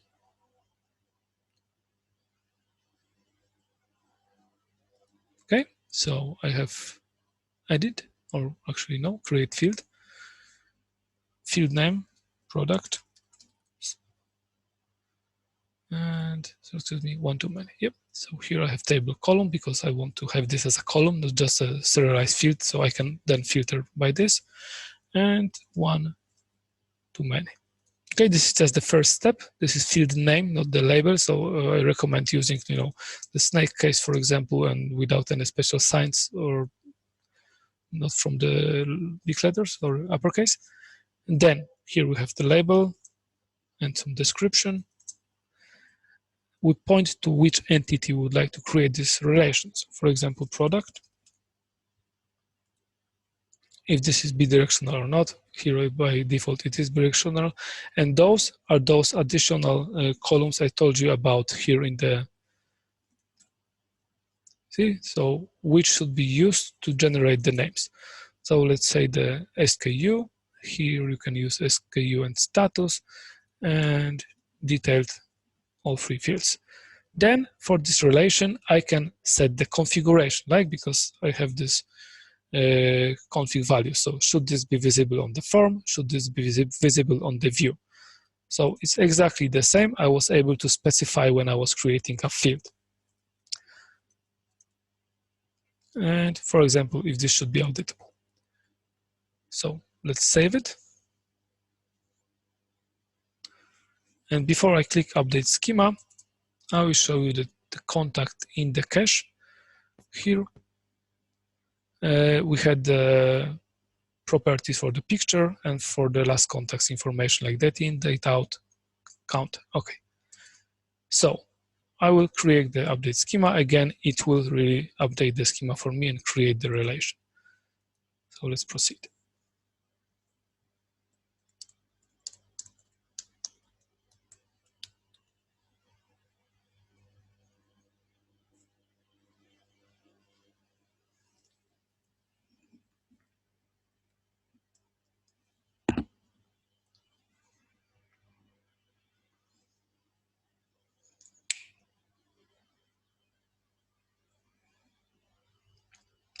Okay, it was done.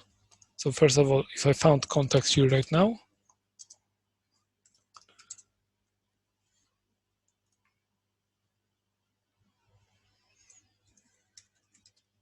I can see that I have the fields products, and this is relation one to many, and I can edit or check it. And then if I go to the contact,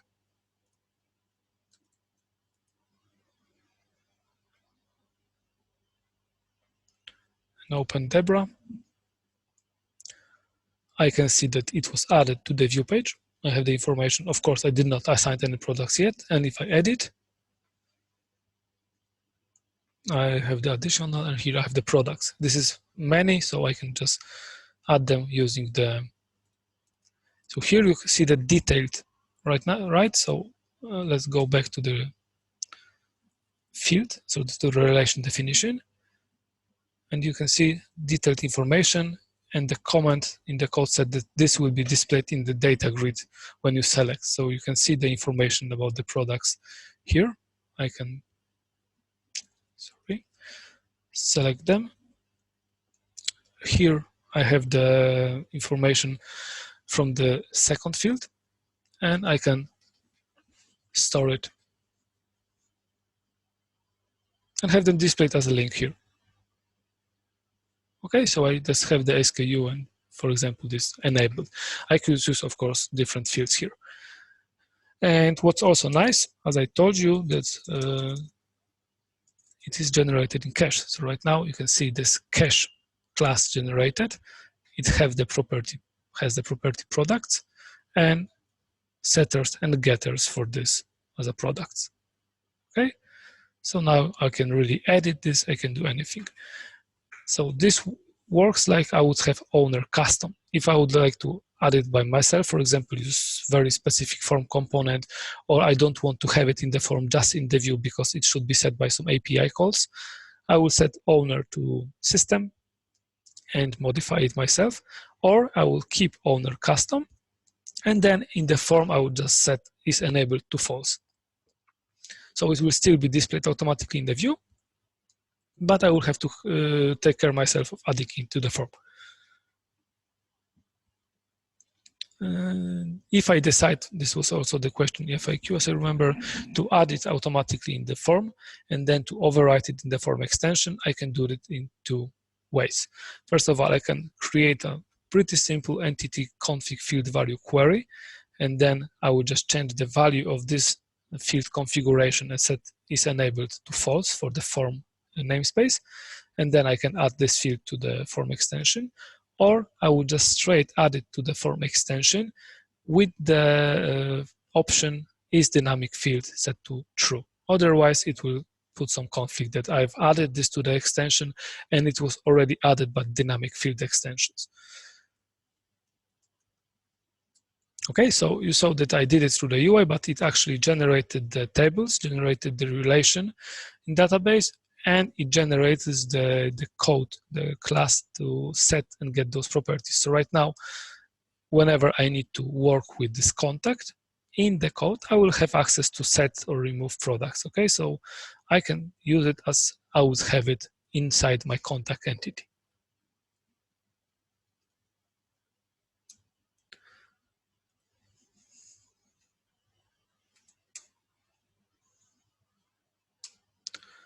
And the same way you could create totally custom entity. Of course, this is like not very popular way, because usually if you need custom entity, you are building some bigger functionality and you're gonna create this entity the Symfony way anyway, but I will just demonstrate to you that there is such possibility. So I can go to the entity management. I can create the entity. Let's call it vehicle. Let's have some icon, or maybe the engine.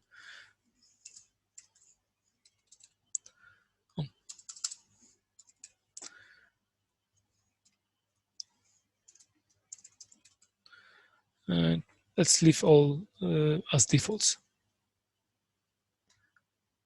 Okay, and now the ID will be created automatically, so I should create only the additional fields. So let's call it name, and it should be a string.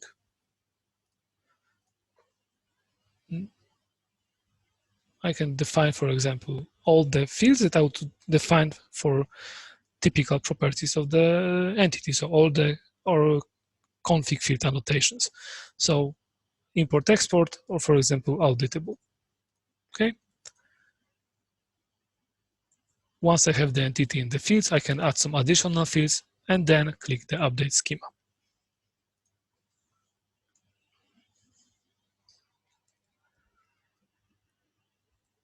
What it does, it creates the table, and also it creates the entity for it with all the properties and getters and setters to use this as any other entity.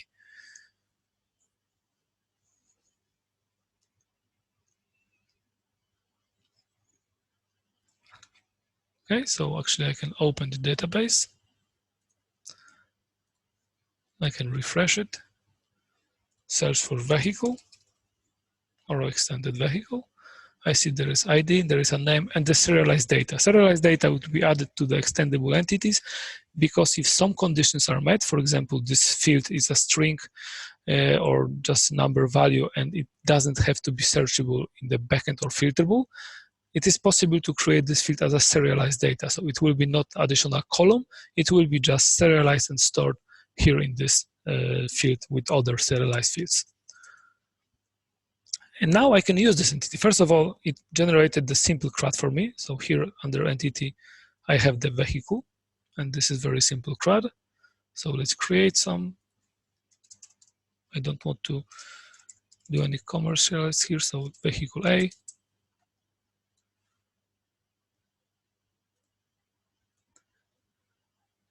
Excuse me. And vehicle B. And again, we can use it to create relations. So our contact now should be able to pick which vehicle they drive. So I open contact, I create a field.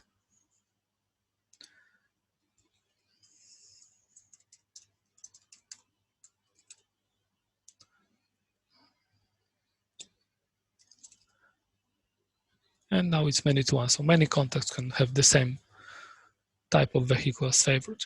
Okay, label.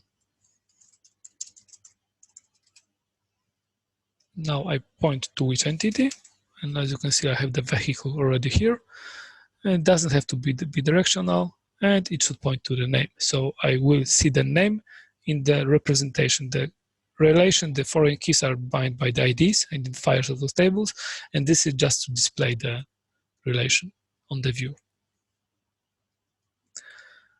And I click update schema.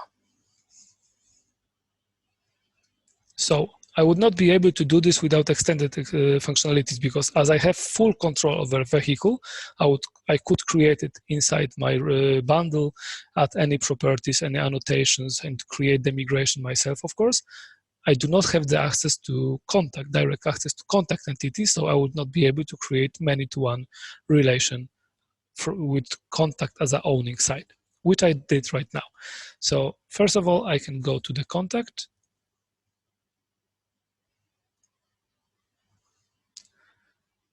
And I have favorite vehicle right now. I can edit.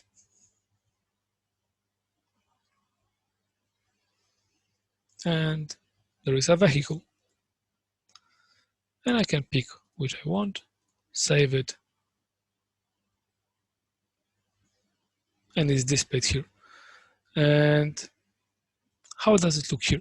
First of all, if I go to the contact right now, because it's many-to-one, there should be a key, right? The vehicle. And there it is, favorite vehicle ID. So it created the relation for me and created the column to store it. So as you can see, I set it only for Deborah. And I have the key here. Also, it created, let me synchronize the cache. It created the class for the vehicle. So it's simple one, but it have the properties and it have the setter and getter for the names. And it modified the contact. I have it here. To have a favorite vehicle with the getters and setters for this, okay? So I modified the entity. Of course, I didn't modify the class contact entity itself. So whenever I install my vendors, I remove them and update the composer, whatever I do, I will not lose those changes. Those changes are stored in the database in the field configuration. And also, whenever we generate the cache, the class is generated for us. So our entity only extends some model, which then will be replaced with the real class generated in the cache. If we need to change something with this cache generation, we have possibility to override those cache generators, but this is like really detailed information and we are not going to cover this right now. Usually you don't have to go that far. In a moment, I will show you how you could do exactly the same in the code. Okay, so you need to remember about two things. The entity can be configurable, and for this you need to add this annotation config, and that's it. And of course, you can provide some default values. And the entity can be extendable. Not all of the Oro entities are extendable. Some of them, for the performance reason, are not. But really, vast majority of them is extendable. And this you've seen already. And now we're gonna talk about the migrations. We're gonna do the quick question answers. I will show you the practice, and this will be it. So we do not use the Symfony default migrations. We have our own way to use them because we have those extendability and configurability of the fields. The drawback of this is that we right now support only up migration. You will not have the possibility to revert them with down migrations. Okay, so this is thing that you need to remember. And this is why I recommend, first of all, do a backup before you run the migration, which on production you of course do anyway, but even locally just to save your time of restoring if something went wrong.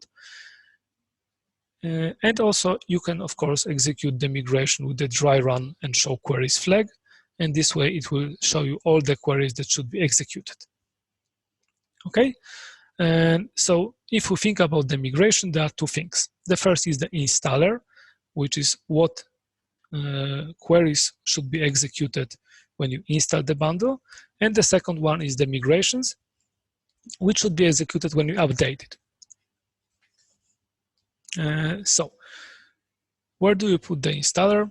You already actually seen it. But let me switch the branch.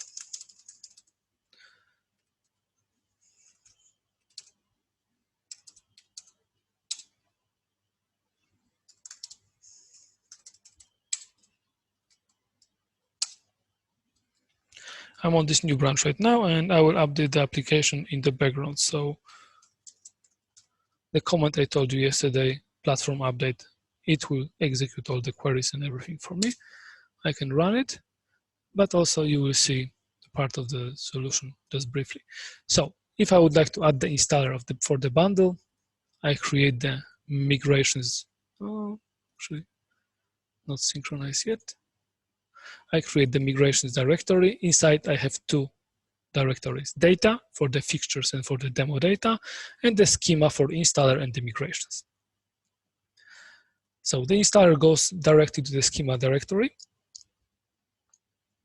It has to implement the installation interface, which will point to get migration version, okay? Because you need to know up to which version the installer is updated.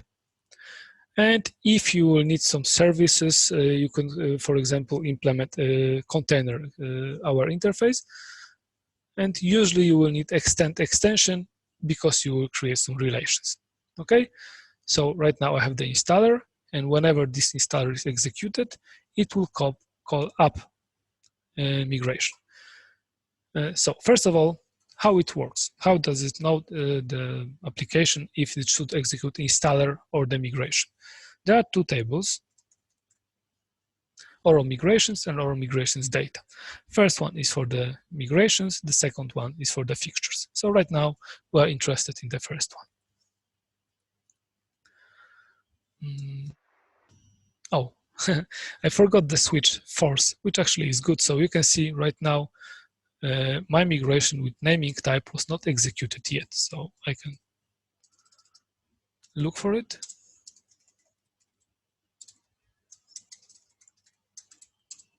Nope, there was, sorry, nothing like this yet. So let's execute this update.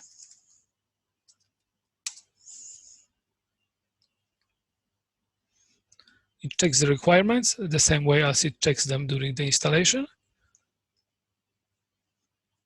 And then it processes the migrations. As you can see, there is more migration than just my one. My one is here. And then after this migration is executed, it creates some other migrations which actually just sometimes even called the commands to refresh the cache, refresh the entity config, store the information about the migration, and so on. So even if you do not have any migrations, all of those will be executed just to update all the information for you. So right now my migration was executed, and here I have the information that the training usernaming bundle is installed, and it is in version 1.1. Version is taken from the installer, so this is the information stored. So whenever I update the application from now on, it will not execute the installer. It will check that the installer was already executed because there is a record in the Oro migrations. It will check the version, and then it will go here to the schema, go to the subdirectories and check if there is any newer than the currently installed. So right now, if I would create, sorry, it will execute the migration from this one because it's newer than the one stored in database, and it will add the record here that now it is in version 1.2. Okay, so this is how it finds out if to run installer or the migration.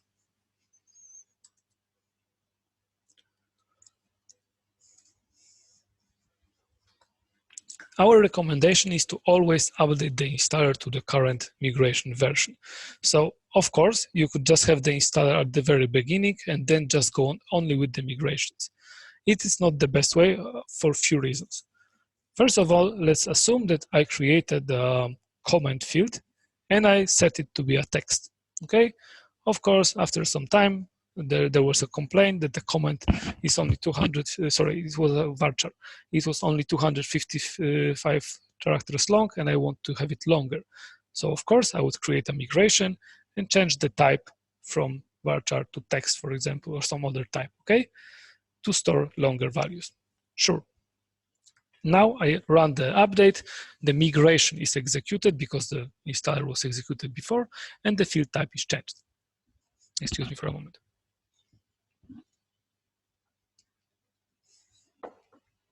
But the idea of the installer is also to just install the last version. So if I would just if I had the application installed previously, I run the migration and it's fine. But for example, we have new team member joining the team, and he will just install the application from the scratch. What is the point of him setting the field or for the application to set the field to the string and then change it to the text? It should execute only the installer, which should install the bundle in this final form. So the installer should be updated. So let's look like here. I create some table, and for example, this was a string. I want to change it. So I create a migration that changes it to the string. But then in installer, I also, change it to the type. In installer, I change it to the type, to the text again, and update the information that right now installer works is updated to the migration 1.2. So whenever I install the bundle, I will go with the installer. The installer is updated to 1.2. So he will just check if there are any migration after 1.2, because if I wouldn't update the installer version and there will be migration 1.3, whenever I install it from the scratch, I will execute the installer first always and check if there are any migration newer than the installer version. So I will install this one and the migration from the 1.3 directory, okay? So it's not like you have to update the installer, but this is a good idea. Thanks to this, you will just open this file and you can check the final structure of the data for this bundle. Otherwise, you have to open all the migration and check the changes. So here you open and you know what tables should look like. And also you will not execute the things that you don't have to execute, like for example, changing the type. You will just set the type to the correct one from the very beginning. Okay, so this is how it should look on the diagram. You add additional migrations. So if I installed the bundle when it was in version 1.1 and I call the update, it will just execute migration 1.2. But if I install it from the scratch, it will only execute the installer. So it was, it's easier to make mistake if you do all those changes. And you just install the final version and it's very simple to read it. So installer contains the version. It should be the latest one. This is what we recommend and prefer. And set up the DB schema for a bundle. So whenever we execute installer, we actually execute the app method. And the app method have access to the schema and to the query back. So on the schema, we work with the schema with the tables. We add the columns, we create the tables, we set the keys, add some primary keys, and so on. And for the queries, we can add some additional queries, for example, to move some data and so on. So for the query back, you actually have two methods. It will show three, but one is just an alias. And add post query, pre-query, and query. And as I remember, add query is just an alias to add post query. Yeah. So add query is the same as post query.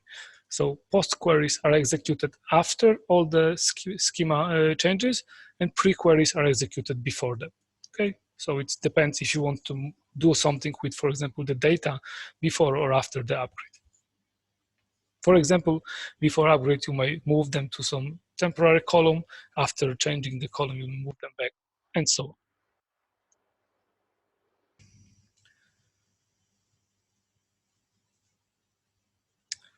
on. As you can see, we do not work with ORM. Yeah, we work on the schema. You do not have any entities or any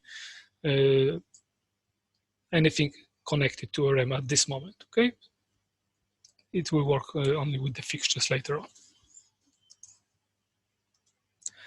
And then we have the migrations. They are very similar to the installer, but the idea is just to change database schema, not to set up.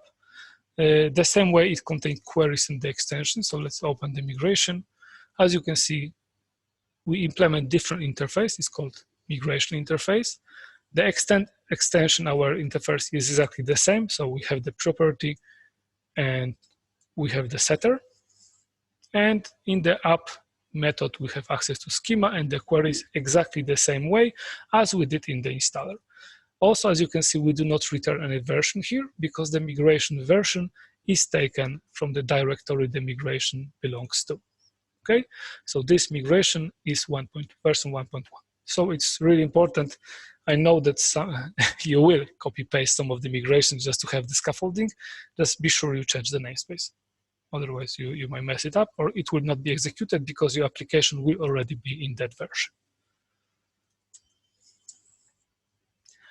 Again, you can have pre-queries and post-queries. That's what I said. And also, there is something called ordered migration interface. So here I can implement ordered migration interface, and I can set some order. So if I will have few migration in this specific directory, I can decide in which order they will be executed. For example, I have some logical division between them, and I want one to be executed before the other one.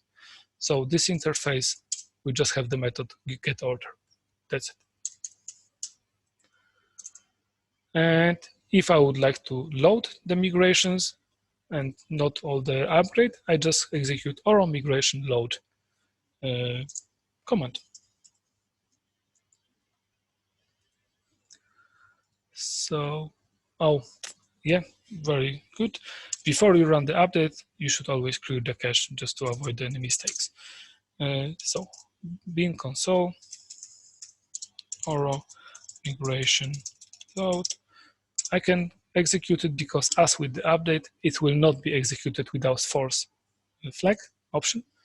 And -help will show me that I can use the dry run and I can use the show queries. So if I have both of those flags, it will just display the queries that will be executed during the migration without really executing it. So it's really good to check if I did not some dummy mistakes. And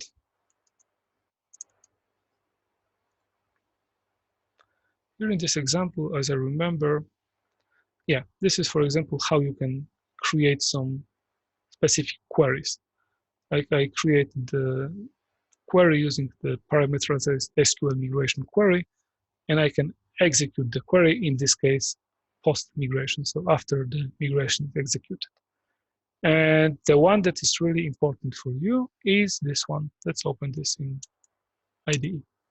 So as I said, when you set the config in the annotations, then you can modify it with the migrations, right? Or when you set it in the UI, you can still modify it. And for this, we have entity config field value query. It's already there, so let's find the usage of it.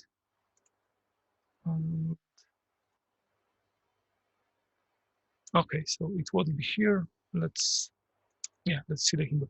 So I just run it new. I specify for which entity I want to modify it. Here, actually, it was in the loop because I wanted to modify a few fields. But for example, let's set it IDE. Then I define which namespace. It can be, for example, form, which field like is enabled, and to what value I want to modify, right? So as you remembered in this hash, we had all those fields defined in the annotations. So let's open the contact. And I would like to modify this auditable value for the name prefix, right? So I would call this migration. Here I will have the contact class. The field will be name prefix. The namespace will be data audit. The field name will be auditable. And the value is Boolean, so it will be false in this case, okay? So this way, I can modify the value that was already set, for example, through the UI, okay? So this is how I modify. There is more of those queries ready for you. There is a different one to modify the entity field, entity config, sorry, because this is for the field config. They're separate for the entity field, for example.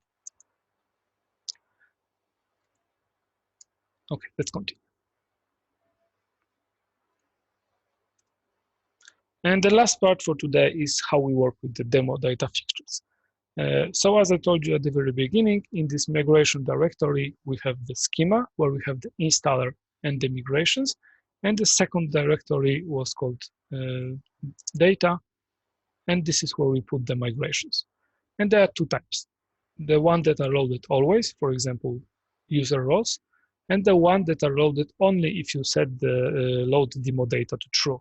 When you install the application, I think you remember there was a question to load demo data or not. So demo data is something that should not go into the production. So There are fixtures that you need always, like for example, product units or user roles.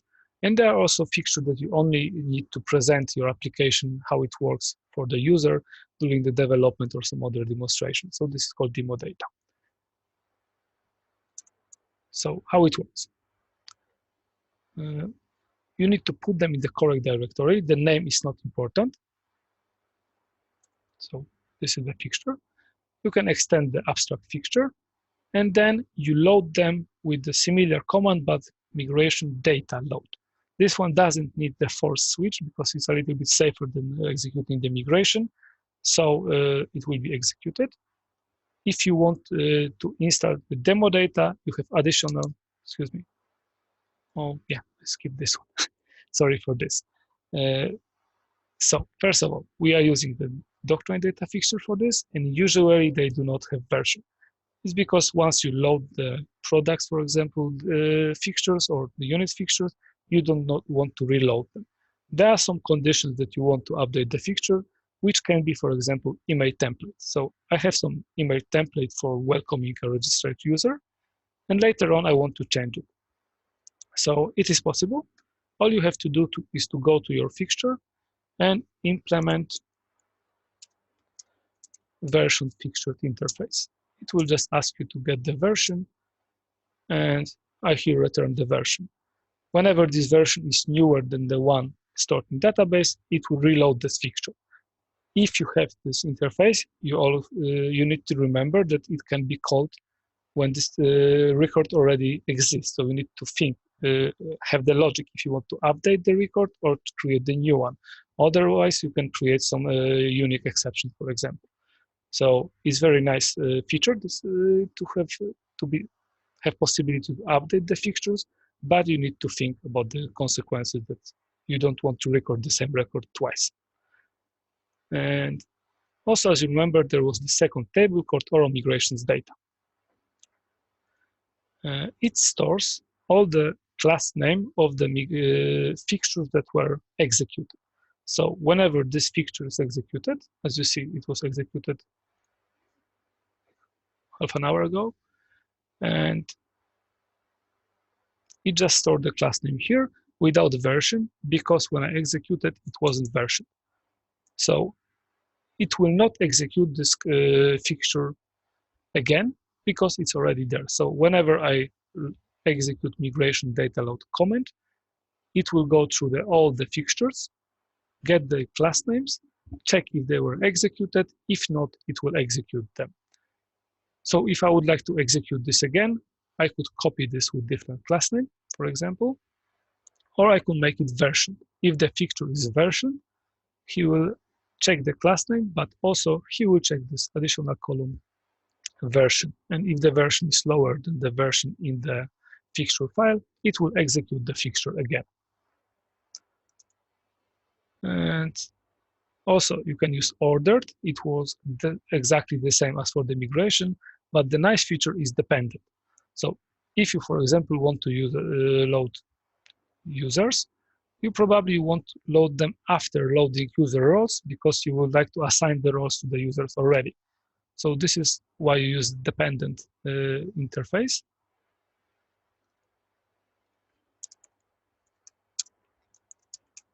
Dependent fixture interface. Actually, let's see what's implemented. And okay.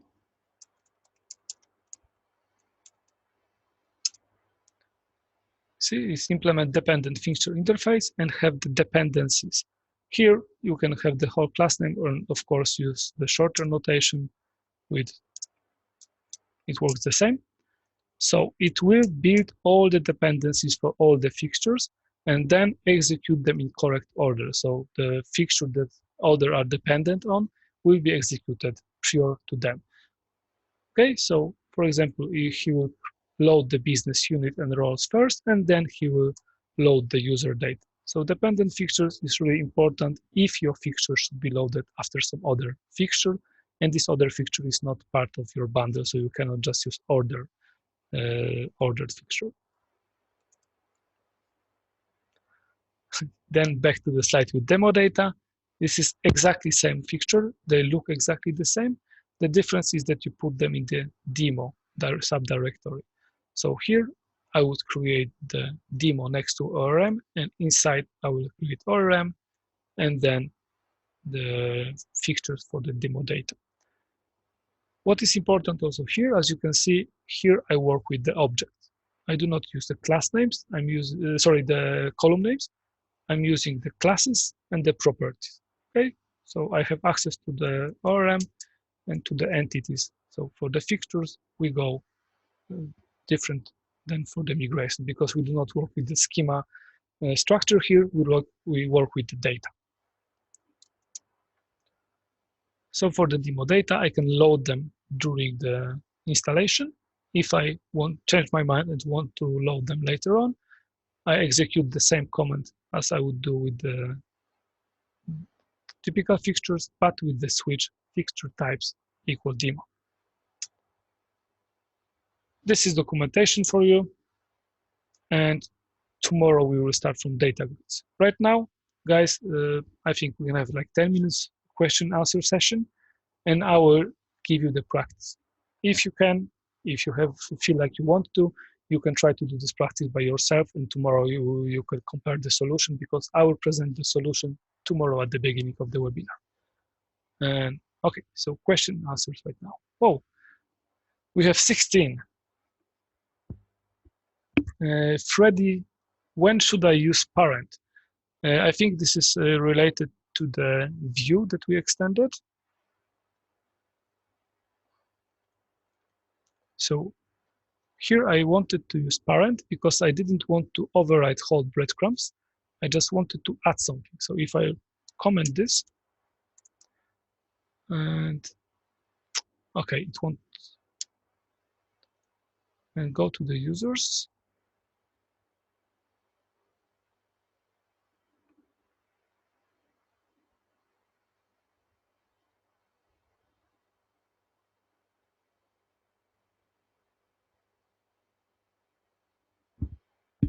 I will not extend the block, I will overwrite it, okay? So I lost everything that was in the parent template and just have my own block there. So this is when you can use parent. If you want to have what is in the parent template and you just want to add some additional stuff before or after the template. See, I have it back.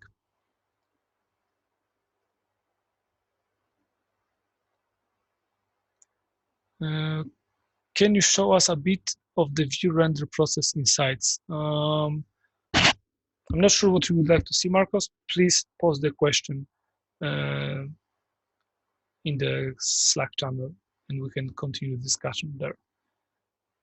Alexander, how can I run specific job from the jobs batch? Alexander, we're gonna cover the jobs during the import export, and this will be on the day 4, so it will be next Tuesday.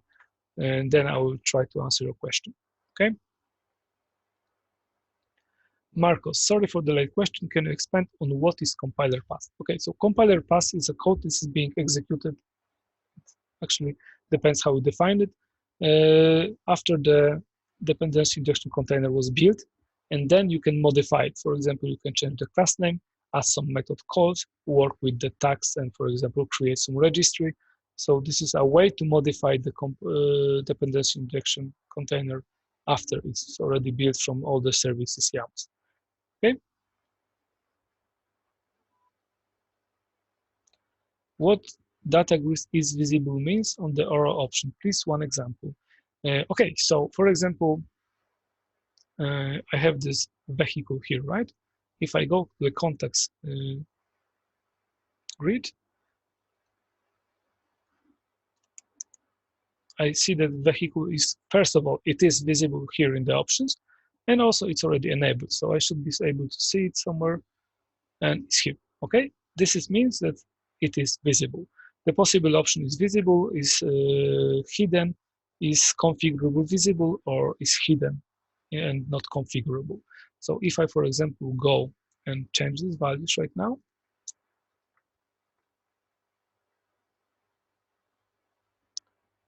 so go to the contact,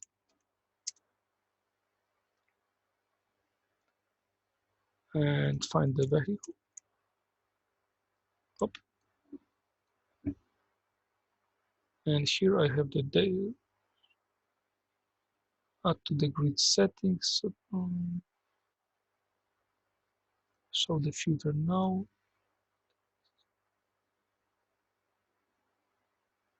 I think this is the one. I always work with the migration notes from here, but let's try it this way.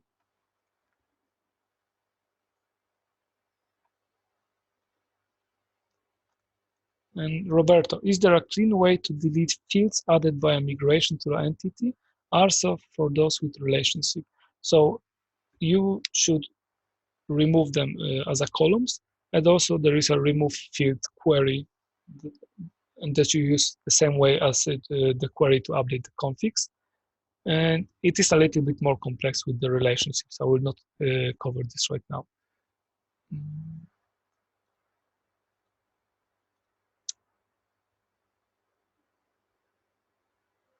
And the vehicle is gone, okay? So it is hidden from the data grid. So Freddy, this is what is visible means. So there are two things, is visible and the filter. So if first one defines if this is visible and if this should even appear here in the options. So if you can make it visible, if you configure. And the second one, if the filter should be created for this or not. Marcos, why use an installer instead of nice migration? So as I said, for the readability of your code. If you have migrations, you will create additional field or additional table or in new files in the new version. So then if you would like to check what is the structure of this specific bundle, you would have to open all those files and in your mind connect those fields with this, to the tables, and you will see the structure. If you have the installer and this is updated to the current version, you will just open this and you will see what tables do you create, what fields they have, what keys do you have, what indexes, everything. So this is really easy. And also in migrations, for example, you can change the type and override. And there is no point when you install the application from scratch to do this over and over again. You should just install the final version of the database structure. When you created a field via administration, how can I deploy it? So Akavicha, as I said, as a developer, it's better always to do this with the migration. When you created this field via the UI, it is stored only in database. There is no sign for it in the code except the cache. So whenever you want to move the application and you want to have this field, you will have to move it with the database. Or create the migration that will check if this field already exists, and if not, create it. Okay, so it would be possible to create this field for the UI because you needed it quickly, and then create the migration that would create this field if it's not already in database. So when you create a column in the migration,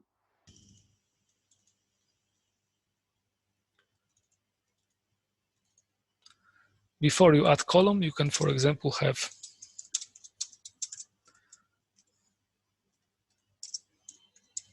has column. Okay, so I can check if the, of course, ID is not a good example. If ID is not there, and only then create it. So I could do this from the UI and then add the migration that would create the same field with the same settings I had in the UI if it's not already in database.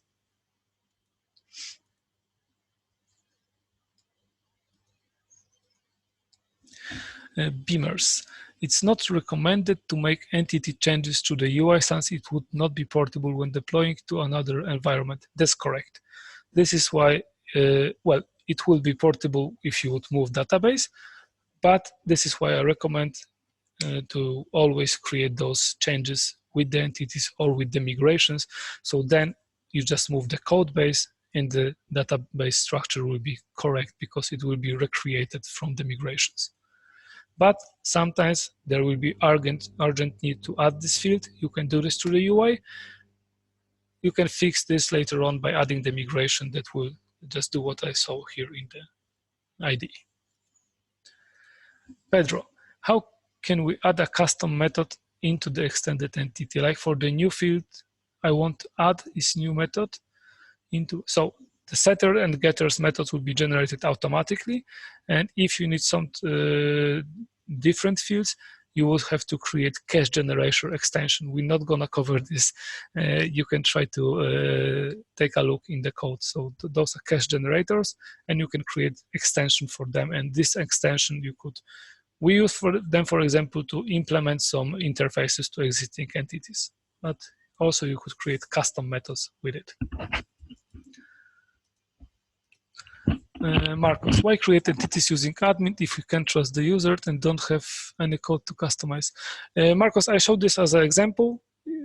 Usually, really, there is a very small edge cases where you will do this from the UI. Always, you should create the entities locally in the code. Also, if you can create entity like the Symfony way, you should do this because this entity will always be faster than the one generated in code, sorry, in cache, okay? So you use extended functionality if you need to extend the entities you cannot modify by yourself. If this is your entity, you should create those normal fields, normal relations with the Doctrine annotations and use them Symfony way. If you are extending the or entities, then you don't have this possibility, and you go with the extended fields. Marcos, what does set extension do? So this is just the method that is being called for all the installers or migration that implement this extension our interface, and it will just inject this extension for you. So later on, you can use it to create the relation. So again, you don't need this extension in your installer if you just create table and add some columns. You will need it to create the relation of, for example, enum fields.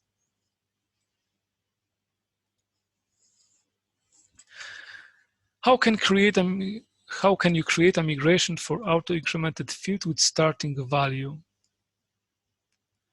I would create the field, and then I would create post query to set the auto-incremented value. I think I would go with this way.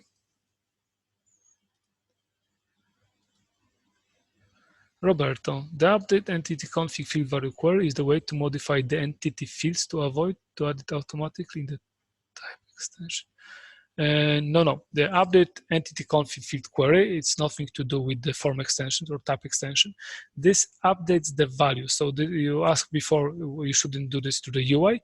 Yeah, so if you want to modify it, for example, later after the entity was already down, or if somebody modified to the UI, you can do this using this in the migration. So you create a migration, you add the query using this entity config field value query, and update the field configs. So, for example, auditable. Okay, so there are two. One is for the entity config, and the second one is entity field config.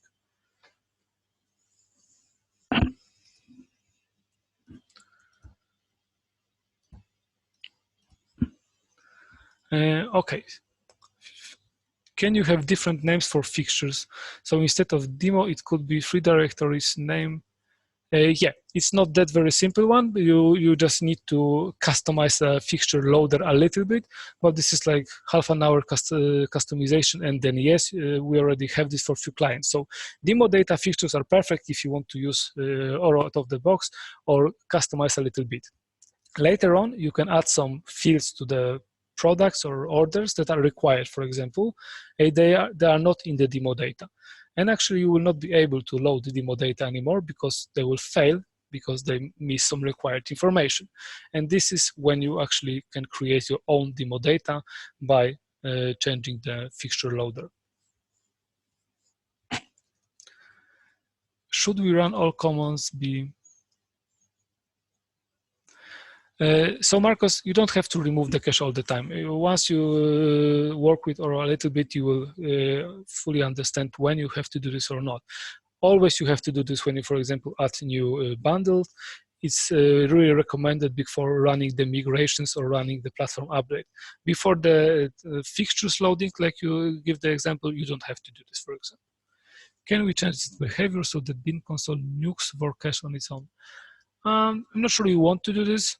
I think for this you will write a bash script, for example, like I have for the Xdebug. Santiago, the out-of-the-box CRUD only generates from admin, or you can create with migrations. No, so if you have custom entity and this is your entity in the code, you will have to create CRUD by yourself, and we're gonna cover this a little bit tomorrow. But you can also create with the migration the custom entity. It's part of the, as I remember, extend extension. Here it was create custom entity table, and this one will have the CRUD as you would go with the UI. But just please remember, this is like the very basic CRUD. Farzam, how can I do join in DQL to a field which is added via migration? You have full control over this field, so it is a property of your class, so you just join it as any other field. Okay, guys, all the questions answered. Now I will show you the practice, and this will be it for today. So this practice has two parts. Because the theory have two parts, we have finished it up to the migration, so we only will go with the first part of the practice. So please create the configurable and extendable entity. Remember, to make it configurable, you add the annotation config, do the entity annotations. To make it extendable, you create this model and extend it with your entity. This entity should be called user naming type, and it should have fields ID, title, and the format with the specific properties. Please create an installer. So you have the entity, and then you create an installer which should create database for this entity. So create a table, add the columns, set the key, and then you should create a second migration which will add extended many-to-one relation from user entity to user naming type. So this is where usually you get it wrong. You need to add the relation to the user, not to your new entity. So the user, it will be the owning side. And make sure this is rendered. So if you make the migration and this is not rendered, please check if you have correct owner. So to make it automatically added to the view and to the edit, you want to use owner custom. And the second part is to create a fixture and load it. So you actually seen a part of this because I was showing this as an example of this theory. So if you feel like having some practice or having some fun, please try to do those two things. And tomorrow I will start from showing you the solution step by step, and we will continue the topic about the entities. Okay, so I will just take a last check of the chat, and if there are no questions, is there a way to clean the fields added by migration? Yeah, Roberto, I have already answered this. Okay, guys, I think that's it for today. Thank you very much for joining, and talk to you tomorrow. And have a great day or evening, depends where you joined from. Bye-bye.